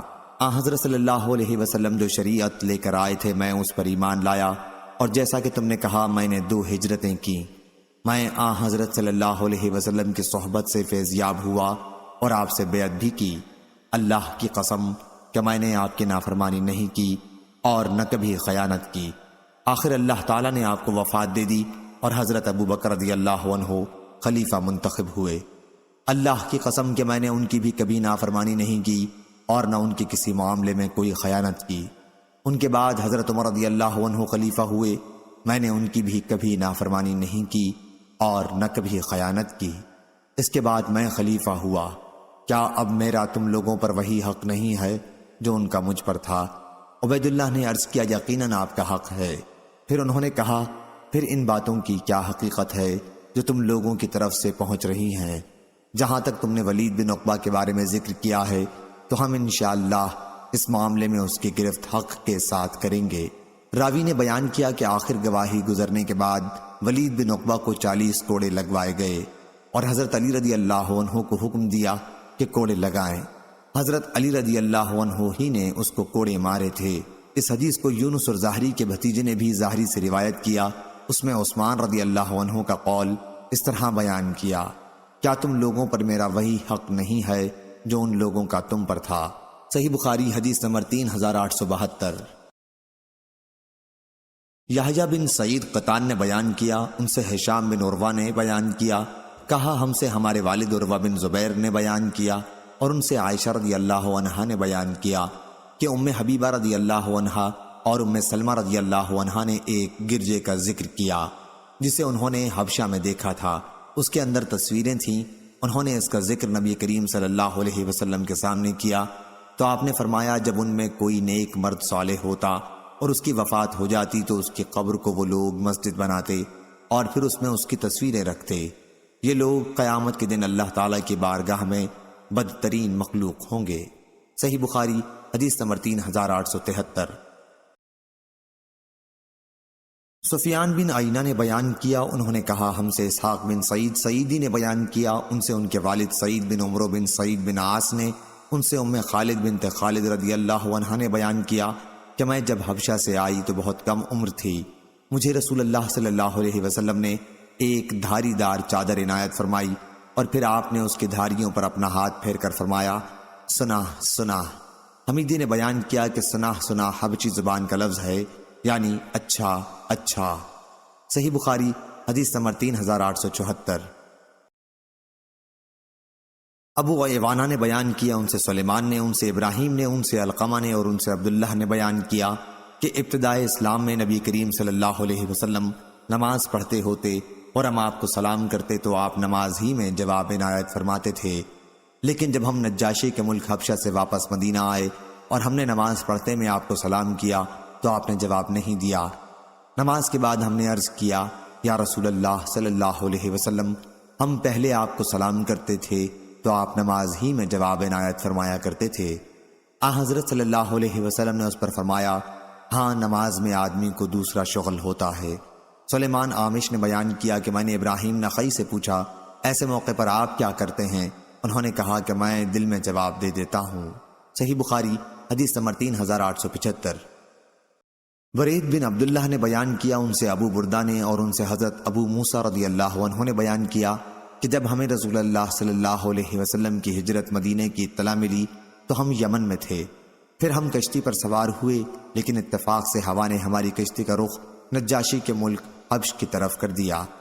ہماری ملاقات وہاں جعفر بن ابی طالب رضی اللہ عنہ سے ہوئی جو ہجرت کر کے وہاں موجود تھے۔ ہم انہی کے ساتھ وہاں ٹھہرے رہے، پھر مدینے کا رخ کیا اور آن حضرت صلی اللہ علیہ وسلم سے اس وقت ملاقات ہوئی جب آپ خیبر فتح کر چکے تھے۔ آن حضرت صلی اللہ علیہ وسلم نے فرمایا، تم نے اے کشتی والو 2 ہجرتیں کی ہیں۔ صحیح بخاری حدیث نمبر 3876۔ سفیان بن عینہ نے بیان کیا، ان سے ابن جریج نے، ان سے عطا بن ابی رباح نے اور ان سے حضرت جابر رضی اللہ عنہ نے بیان کیا کہ جس دن نجاشی حبشہ کے بادشاہ کی وفات ہوئی تو وہاں حضرت صلی اللہ علیہ وسلم نے فرمایا، آج ایک مرد صالح اس دنیا سے چلا گیا، اٹھو اور اپنے بھائی اسحامہ کی نماز جنازہ پڑھ لو۔ صحیح بخاری حدیث نمبر 3877۔ عبد الاعلی بن حماد نے بیان کیا، انہوں نے کہا ہم سے زید بن زری نے بیان کیا، انہوں نے کہا ہم سے سعید بن ابی عروبہ نے بیان کیا، انہوں نے کہا ہم سے قتادہ نے بیان کیا، ان سے عطا بن ابی رباح نے بیان کیا اور ان سے جابر بن عبداللہ انصاری رضی اللہ عنہ نے کہ نبی کریم صلی اللہ علیہ وسلم نے نجاشی کے جنازہ کی نماز پڑھی تھی اور ہم صف باندھ کر آپ کے پیچھے کھڑے ہوئے، میں دوسری یا تیسری صف میں تھا۔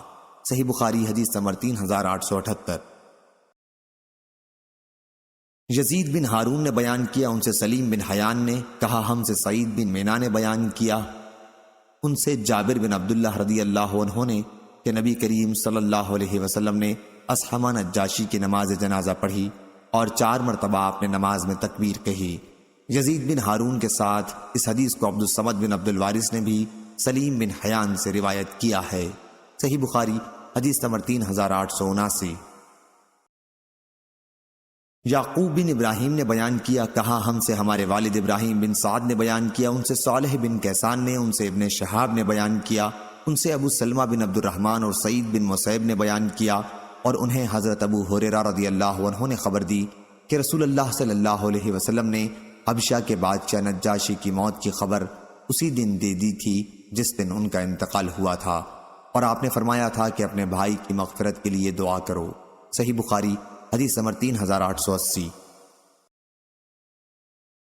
سعید بن مسیب نے بیان کیا اور انہیں ابو ہریرہ رضی اللہ عنہ نے خبر دی کہ نبی کریم صلی اللہ علیہ وسلم نے نماز جنازہ کے لیے عیدگاہ میں صحابہ رضی اللہ عنہم کو صف بستہ کھڑا کیا اور اس کی نماز جنازہ پڑھی، آپ نے 4 مرتبہ تکبیر کہی تھی۔ صحیح بخاری حدیث نمبر 3881۔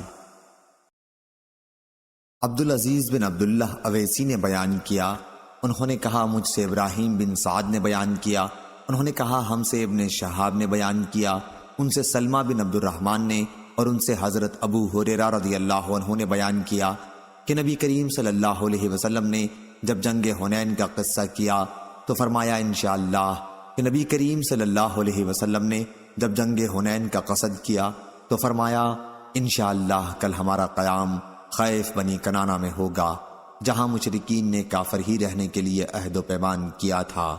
صحیح بخاری حدیث نمبر 3882۔ یحییٰ بن سعید قطان نے بیان کیا، ان سے سفیان ثوری نے کہا ہم سے عبد الملک بن عمیر نے، ان سے عبداللہ بن حارث نے بیان کیا، ان سے حضرت عباس بن عبد المطلب رضی اللہ عنہ نے بیان کیا کہ انہوں نے نبی کریم صلی اللہ علیہ وسلم سے پوچھا، آپ اپنے چچا ابو طالب کے کیا کام آئے کہ وہ آپ کی حمایت کیا کرتے تھے اور آپ کے لیے غصہ ہوتے تھے؟ آپ نے فرمایا اسی وجہ سے وہ صرف ٹخنوں تک جہنم میں ہیں، اگر میں ان کی سفارش نہ کرتا تو وہ دوزخ کی تہ میں بالکل نیچے ہوتے۔ صحیح بخاری حدیث نمبر 3883۔ عبد الرزاق نے بیان کیا، انہیں معمر نے خبر دی، انہیں زہری نے، انہیں سعید بن مسیب نے اور انہیں ان کے والد مسیب بن حزن صحابی رضی اللہ عنہ نے کہ جب ابو طالب کی وفات کا وقت قریب ہوا تو نبی کریم صلی اللہ علیہ وسلم ان کے پاس تشریف لے گئے۔ اس وقت وہاں ابو جہل بھی بیٹھا ہوا تھا۔ حضرت صلی اللہ علیہ وسلم نے فرمایا، چچا کلمہ لا الہ الا اللہ ایک مرتبہ کہہ دو، اللہ کی بارگاہ میں آپ کی بخشش کے لیے ایک یہی دلیل میرے ہاتھ آ جائے گی۔ اس پر ابو جہل اور عبداللہ بن ابی امیہ نے کہا، اے ابو طالب، کیا عبد المطلب کے دین سے تم پھر جاؤ گے؟ یہ دونوں انہی پر زور دیتے رہے، اور آخری کلمہ جو ان کی زبان سے نکلا وہ یہ تھا کہ میں عبد المطلب کے دین پر قائم ہوں۔ پھر حضرت صلی اللہ علیہ وسلم نے فرمایا کہ میں ان کے لیے اس وقت تک دعائے مغفرت کرتا رہوں گا جب تک مجھے اس سے منع نہ کر دیا جائے گا۔ چنانچہ سورہ برات میں یہ آیت نازل ہوئی، نبی کے لیے اور مسلمانوں کے لیے مناسب نہیں ہے کہ مشرکین کے لیے دعائے مغفرت کریں، خواہ وہ ان کے ناتے والے ہی کیوں نہ ہوں۔ جب ان کے سامنے یہ بات واضح ہو گئی کہ وہ دوزخی ہیں، اور سورہ قصص میں یہ آیت نازل ہوئی، بے شک جسے آپ چاہیں ہدایت نہیں کر سکتے۔ صحیح بخاری حدیث نمبر 3884۔ لیث بن سعد نے بیان کیا، کہا ہم سے یزید بن عبداللہ ابن الحاد نے، ان سے عبداللہ بن خباب نے، اور ان سے ابو سعید خدری رضی اللہ عنہ نے، کہ انہوں نے نبی کریم صلی اللہ علیہ وسلم سے سنا، آپ کی مجلس میں آپ کے چچا کا ذکر ہو رہا تھا، تو آپ نے فرمایا، شاید قیامت کے دن انہیں میری شفاعت کام آ جائے اور انہیں صرف ٹخنوں تک جہنم میں رکھا جائے، جس سے ان کا دماغ کھولے گا۔ ہم سے ابراہیم بن حمزہ نے بیان کیا، کہا ہم سے ابن ابو حازم اور دراوردی نے بیان کیا یزید سے اسی مذکورہ حدیث کی طرح، البتہ اس روایت میں یہ بھی ہے کہ ابو طالب کے دماغ کا بھیجا اس سے کھولے گا۔ روایت میں ابو طابق کا ذکر ہے، یہی وجہ مناسبت باب ہے۔ صحیح بخاری حدیث نمبر 3885۔ لیث نے بیان کیا، ان سے عقیل نے، ان سے ابن شہاب نے، کہ مجھ سے کہا ابو سلمہ بن عبد الرحمن نے کہ میں نے حضرت جابر بن عبداللہ رضی اللہ عنہ سے سنا، اور انہوں نے رسول اللہ صلی اللہ علیہ وسلم سے سنا۔ آپ نے فرمایا تھا کہ جب قریش نے معراج کے واقعے کے سلسلے میں مجھ کو جھٹلایا تو میں حتیم میں کھڑا ہو گیا، اور اللہ تعالیٰ نے میرے لیے بیت المقدس کو روشن کر دیا، اور میں نے اسے دیکھ کر قریش سے اس کے پتے اور نشان بیان کرنا شروع کر دیے۔ صحیح بخاری حدیث نمبر 3886۔ حمام بن یحییٰ نے بیان کیا، ان سے قتادہ نے بیان کیا، ان سے حضرت انس بن مالک رضی اللہ عنہ نے بیان کیا، اور ان سے حضرت مالک بن صعصع رضی اللہ عنہ نے بیان کیا کہ نبی کریم صلی اللہ علیہ وسلم نے ان سے شب معراج کا واقعہ بیان کیا۔ آپ نے فرمایا کہ میں حتیم میں لیٹا ہوا تھا۔ بعض دفعہ قتادہ نے حتیم کے بجائے حجر بیان کیا کہ میرے پاس ایک صاحب جبریل علیہ السلام آئے اور میرا سینہ چاک کیا۔ قتادہ نے بیان کیا کہ میں نے حضرت انس رضی اللہ عنہ سے سنا، وہ بیان کرتے تھے کہ یہاں سے یہاں تک۔ میں نے جارود سے سنا جو میرے قریب ہی بیٹھے تھے۔ پوچھا کہ حضرت انس رضی اللہ عنہ کی اس لفظ سے کیا مراد تھی، تو انہوں نے کہا کہ حلق سے ناف تک چاک کیا۔ قتادہ نے بیان کیا کہ میں نے حضرت انس سے سنا، انہوں نے بیان کیا کہ حضرت صلی اللہ علیہ وسلم کے سینے کے اوپر سے ناف تک چاک کیا۔ پھر میرا دل نکالا اور ایک سونے کا تشت لایا گیا جو ایمان سے بھرا ہوا تھا، اس سے میرا دل دھویا گیا اور پہلے کی طرح رکھ دیا گیا۔ اس کے بعد ایک جانور لایا گیا جو گھوڑے سے چھوٹا اور گدھے سے بڑا تھا اور سفید۔ جارود نے حضرت انس رضی اللہ عنہ سے پوچھا، ابو حمزہ کیا وہ براق تھا؟ آپ نے فرمایا کہ ہاں، اس کا ہر قدم اس کے منتہائے نظر پر پڑتا تھا۔ حضرت صلی اللہ علیہ وسلم نے فرمایا کہ مجھے اس پر سوار کیا گیا اور جبریل مجھے لے کر چلے۔ آسمان دنیا پر پہنچے تو دروازہ کھلوایا۔ پوچھا گیا کون صاحب ہیں؟ انہوں نے بتایا کہ جبریل علیہ السلام۔ پوچھا گیا اور آپ کے ساتھ کون ہے؟ آپ نے بتایا کہ محمد صلی اللہ علیہ وسلم۔ پوچھا گیا کیا انہیں بلانے کے لیے آپ کو بھیجا گیا تھا؟ انہوں نے جواب دیا کہ ہاں۔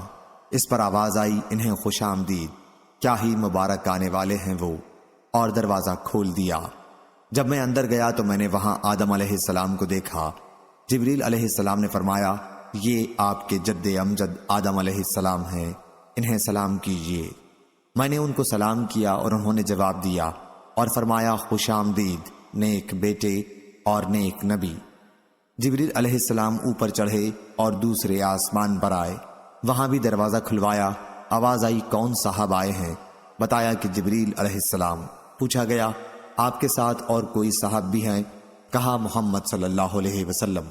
پوچھا گیا کیا آپ کو انہیں بلانے کے لیے بھیجا گیا تھا؟ انہوں نے جواب دیا کہ ہاں۔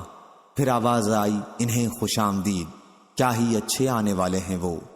پھر دروازہ کھلا اور میں اندر آ گیا تو وہاں یحییٰ اور عیسیٰ علیہ السلام موجود تھے۔ یہ دونوں خالہ زاد بھائی ہیں۔ جبریل علیہ السلام نے فرمایا یہ عیسیٰ اور یحییٰ علیہ السلام ہیں، انہیں سلام کیجیے۔ میں نے سلام کیا اور ان حضرات نے میرے سلام کا جواب دیا اور فرمایا خوش آمدید نیک نبی اور نیک بھائی۔ جہاں سے جبریل علیہ السلام مجھے تیسرے آسمان کی طرف لے کر چڑھے اور دروازہ کھلوایا۔ پوچھا گیا کون صاحب آئے ہیں؟ جواب دیا۔ جبریل سے پوچھا گیا کہ آپ کے ساتھ کون صاحب آئے ہیں؟ جواب دیا کہ محمد صلی اللہ علیہ وسلم۔ پوچھا گیا کیا انہیں لانے کے لیے آپ کو بھیجا گیا تھا؟ جواب دیا کہ ہاں۔ اس پر آواز آئی انہیں خوش آمدید، کیا ہی اچھے آنے والے ہیں وہ۔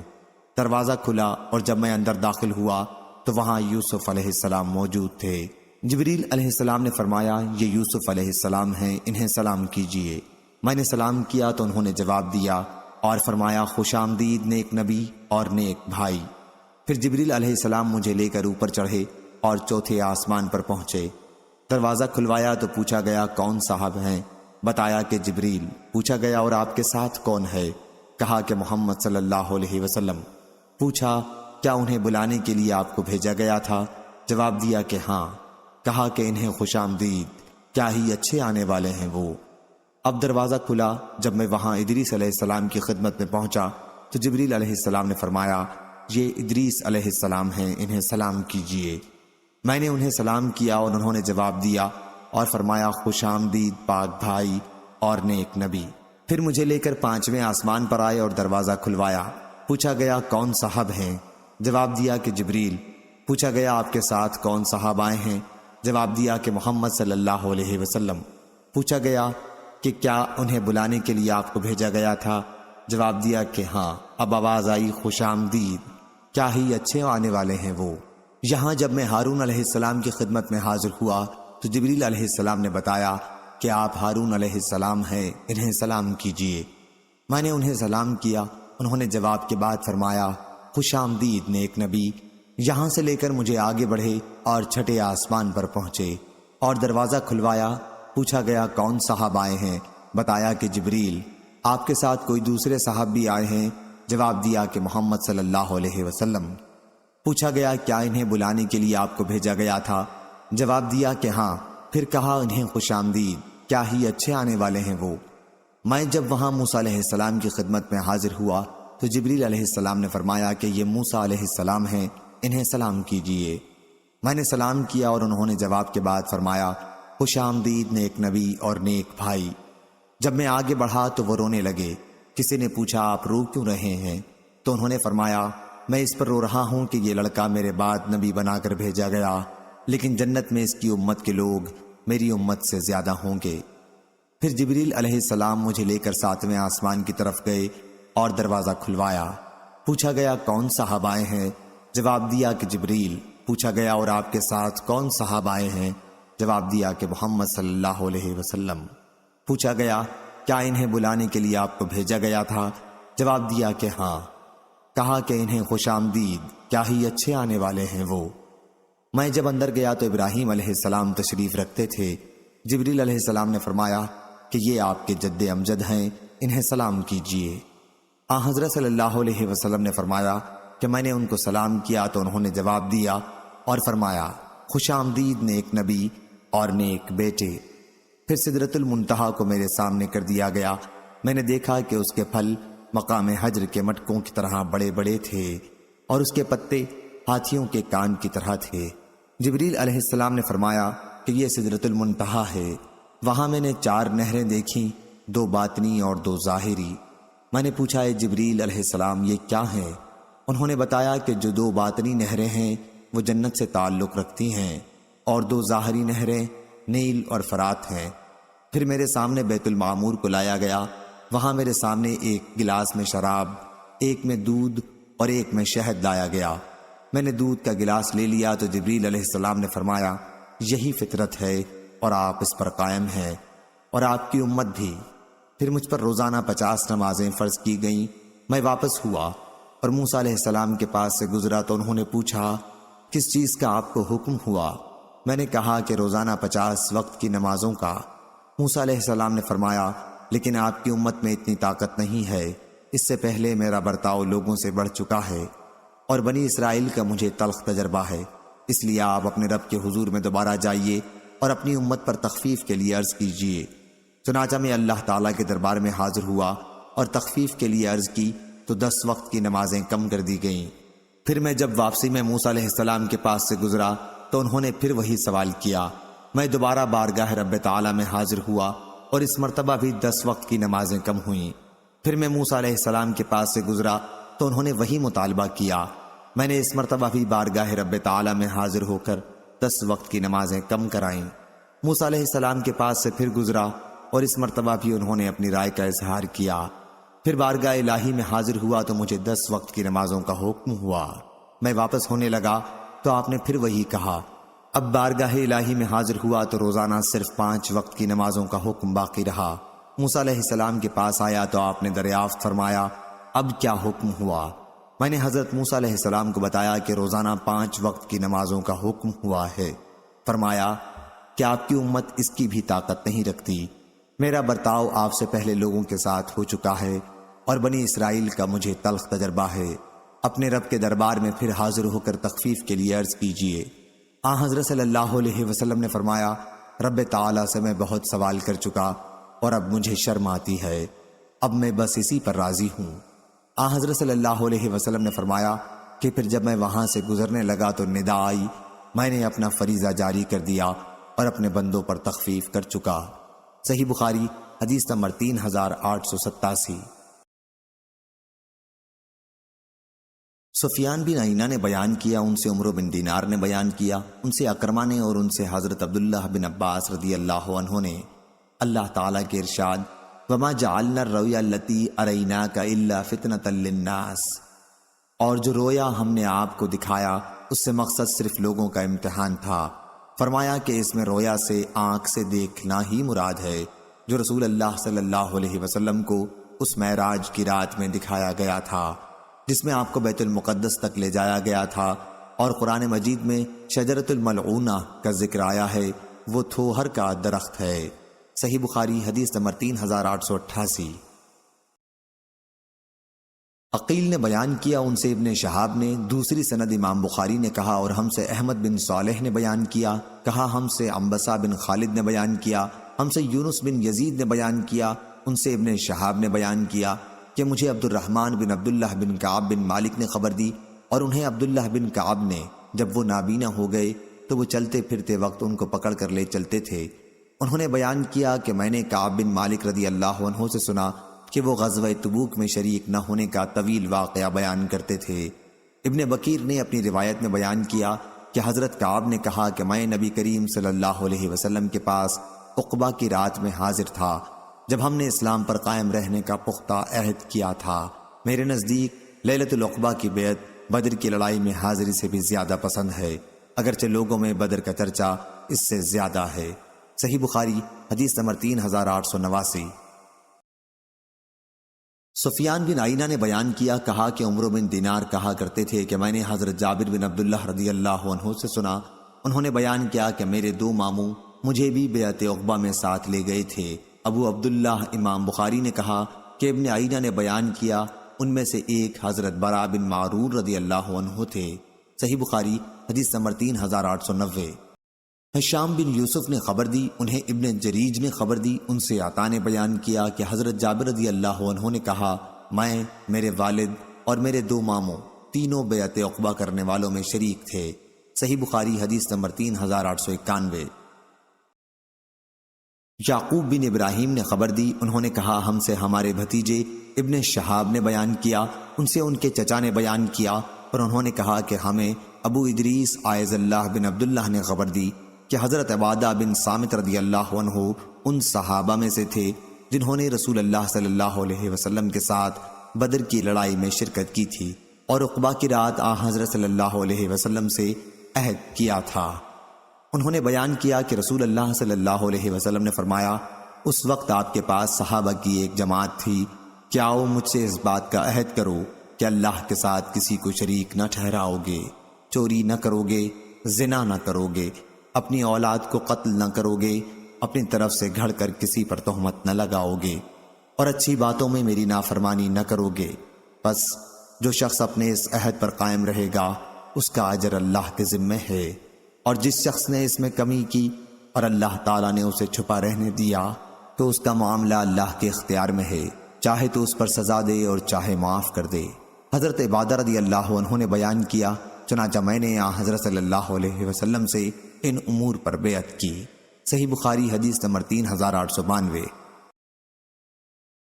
قتیبہ بن سعید نے بیان کیا، کہا ہم سے لیث بن سعید نے، ان سے یزید بن ابی حبیب نے، ان سے ابو الخیر مرشد بن عبداللہ نے، ان سے عبد الرحمن صنابحی نے، اور ان سے عبادہ بن صامت رضی اللہ عنہ نے بیان کیا، میں ان نقیبوں سے تھا جنہوں نے عقبہ کی رات میں رسول اللہ صلی اللہ علیہ وسلم سے بیعت کی تھی۔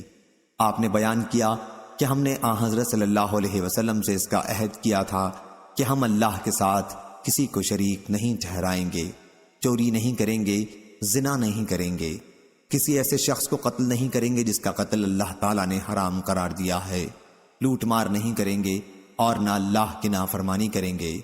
جنت کے بدلے میں اگر ہم اپنے اس عہد میں پورے اترے، لیکن اگر ہم نے اس میں کچھ خلاف کیا تو اس کا فیصلہ اللہ پر ہے۔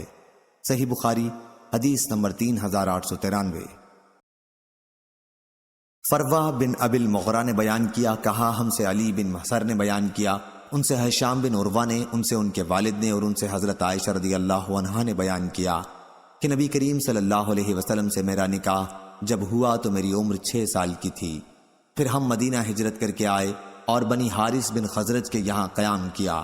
یہاں آ کر مجھے بخار چڑھا اور اس کی وجہ سے میرے بال گرنے لگے، پھر مونڈھوں تک خوب بال ہو گئے۔ پھر ایک دن میری والدہ ام رومان رضی اللہ عنہا آئیں۔ اس وقت میں اپنی چند سہیلیوں کے ساتھ جھولا جھول رہی تھی۔ انہوں نے مجھے پکارا تو میں حاضر ہو گئی۔ مجھے کچھ معلوم نہیں تھا کہ میرے ساتھ ان کا کیا ارادہ ہے۔ آخر انہوں نے میرا ہاتھ پکڑ کر گھر کے دروازے کے پاس کھڑا کر دیا اور میرا سانس پھولا جا رہا تھا۔ تھوڑی دیر میں جب مجھے کچھ سکون ہوا تو انہوں نے تھوڑا سا پانی لے کر میرے منہ اور سر پر پھیرا۔ پھر گھر کے اندر مجھے لے گئیں۔ وہاں انصار کی چند عورتیں موجود تھیں جنہوں نے مجھے دیکھ کر دعا دی کہ خیر و برکت اور اچھا نصیب لے کر آئی ہو۔ میری ماں نے مجھے انہی کے حوالے کر دیا اور انہوں نے میری آرائش کی۔ اس کے بعد دن چڑھے اچانک رسول اللہ صلی اللہ علیہ وسلم میرے پاس تشریف لائے اور حضور صلی اللہ علیہ وسلم نے خود مجھے سلام کیا۔ میری عمر اس وقت 9 سال تھی۔ صحیح بخاری حدیث نمبر 3894۔ وہیب بن خالد نے بیان کیا، ان سے حشام بن عروہ نے، ان سے ان کے باپ عروہ نے، اور ان سے حضرت عائشہ رضی اللہ عنہا نے کہ نبی کریم صلی اللہ علیہ وسلم نے فرمایا، تم مجھے 2 مرتبہ خواب میں دکھلائی گئی ہو۔ میں نے دیکھا کہ تم ایک ریشمی کپڑے میں لپٹی ہوئی ہو اور کہا جا رہا ہے کہ یہ آپ کی بیوی ہیں، ان کا چہرہ کھولیے۔ میں نے چہرہ کھول کر دیکھا تو تم تھیں۔ میں نے سوچا کہ اگر یہ خواب اللہ کی جانب سے ہے تو وہ خود اس کو پورا فرمائے گا۔ صحیح بخاری حدیث نمبر 3895۔ ابو اسامہ نے بیان کیا، ان سے حشام نے، ان سے ان کے والد عروہ بن زبیر نے بیان کیا کہ حضرت خدیجہ رضی اللہ عنہا کی وفات نبی کریم صلی اللہ علیہ وسلم کی مدینے کو ہجرت سے 3 سال پہلے ہو گئی تھی۔ حضرت صلی اللہ علیہ وسلم نے آپ کی وفات کے تقریباً 2 سال بعد حضرت عائشہ رضی اللہ عنہا سے نکاح کیا۔ اس وقت ان کی عمر 6 سال تھی۔ جب رخصتی ہوئی تو وہ 9 سال کی تھیں۔ صحیح بخاری حدیث نمبر 3896۔ سفیان بن عینہ نے بیان کیا، ان سے عامش نے بیان کیا، کہا کہ میں نے ابو وائل شفیق بن سلمہ سے سنا، انہوں نے بیان کیا کہ ہم خباب بن عرط رضی اللہ عنہ کی عیادت کے لیے گئے تو انہوں نے کہا کہ نبی کریم صلی اللہ علیہ وسلم کے ساتھ ہم نے صرف اللہ کی خوشنودی حاصل کرنے کے لیے ہجرت کی تھی، اللہ تعالی ہمیں اس کا اجر دے گا۔ پھر ہمارے بہت سے ساتھی اس دنیا سے اٹھ گئے اور انہوں نے دنیا میں اپنے اعمال کا پھل نہیں دیکھا۔ انہی میں حضرت مصعب بن عمیر رضی اللہ عنہ احد کی لڑائی میں شہید کیے گئے تھے اور صرف ایک دھاری دار چادر چھوڑی تھی۔ کفن دیتے وقت جب ہم ان کی چادر سے ان کا سر ڈھانکتے تو پاؤں کھل جاتے اور پاؤں ڈھانکتے تو سر کھل جاتا۔ رسول اللہ صلی اللہ علیہ وسلم نے ہمیں حکم دیا کہ ان کا سر ڈھانک دیں اور پاؤں پر ازخر گھاس ڈال دیں تاکہ چھپ جائے، اور ہم میں ایسے بھی ہیں کہ اس دنیا میں بھی ان کے اعمال کا میوہ پک گیا، پس وہ اس کو چن رہے ہیں۔ صحیح بخاری حدیث نمبر 3897۔ حماد بن زید نے بیان کیا، ان سے یحییٰ بن سعید انصاری نے، ان سے محمد بن ابراہیم نے، ان سے علقمہ بن ابی وقاص نے بیان کیا کہ میں نے حضرت عمر رضی اللہ عنہ سے سنا، انہوں نے بیان کیا کہ میں نے نبی کریم صلی اللہ علیہ وسلم سے سنا، آپ فرما رہے تھے کہ اعمال نیت پر موقوف ہیں، پس جس کا مقصد ہجرت دنیا کمانا ہو وہ اپنے اسی مقصد کو حاصل کر سکے گا، یا مقصد ہجرت سے کسی عورت سے شادی کرنا ہو تو وہ بھی اپنے اسی مقصد تک پہنچ سکے گا، لیکن جن کا ہجرت سے مقصد اللہ اور اس کے رسول کی رضامندی ہوگی تو اسی کی ہجرت اللہ اور اس کے رسول کے لیے سمجھی جائے گی۔ صحیح بخاری حدیث نمبر 3898۔ یحییٰ بن حمزہ نے بیان کیا، انہوں نے کہا کہ مجھ سے ابو عمر اوزاعی نے بیان کیا، انہوں نے کہا کہ ہم سے عبدہ بن ابی لبابہ نے بیان کیا، ان سے مجاہد بن جبر مکی نے بیان کیا کہ حضرت عبداللہ بن عمر رضی اللہ عنہ کہا کرتے تھے کہ فتح مکہ کے بعد مکے سے مدینہ کی طرف ہجرت باقی نہیں رہی۔ صحیح بخاری حدیث نمبر 3899۔ عطا بن ابی رباح نے بیان کیا کہ عبید بن عمیر لیسی کے ساتھ میں حضرت عائشہ رضی اللہ عنہا کی خدمت میں حاضر ہوا اور ہم نے ان سے فتح مکہ کے بعد ہجرت کے متعلق پوچھا۔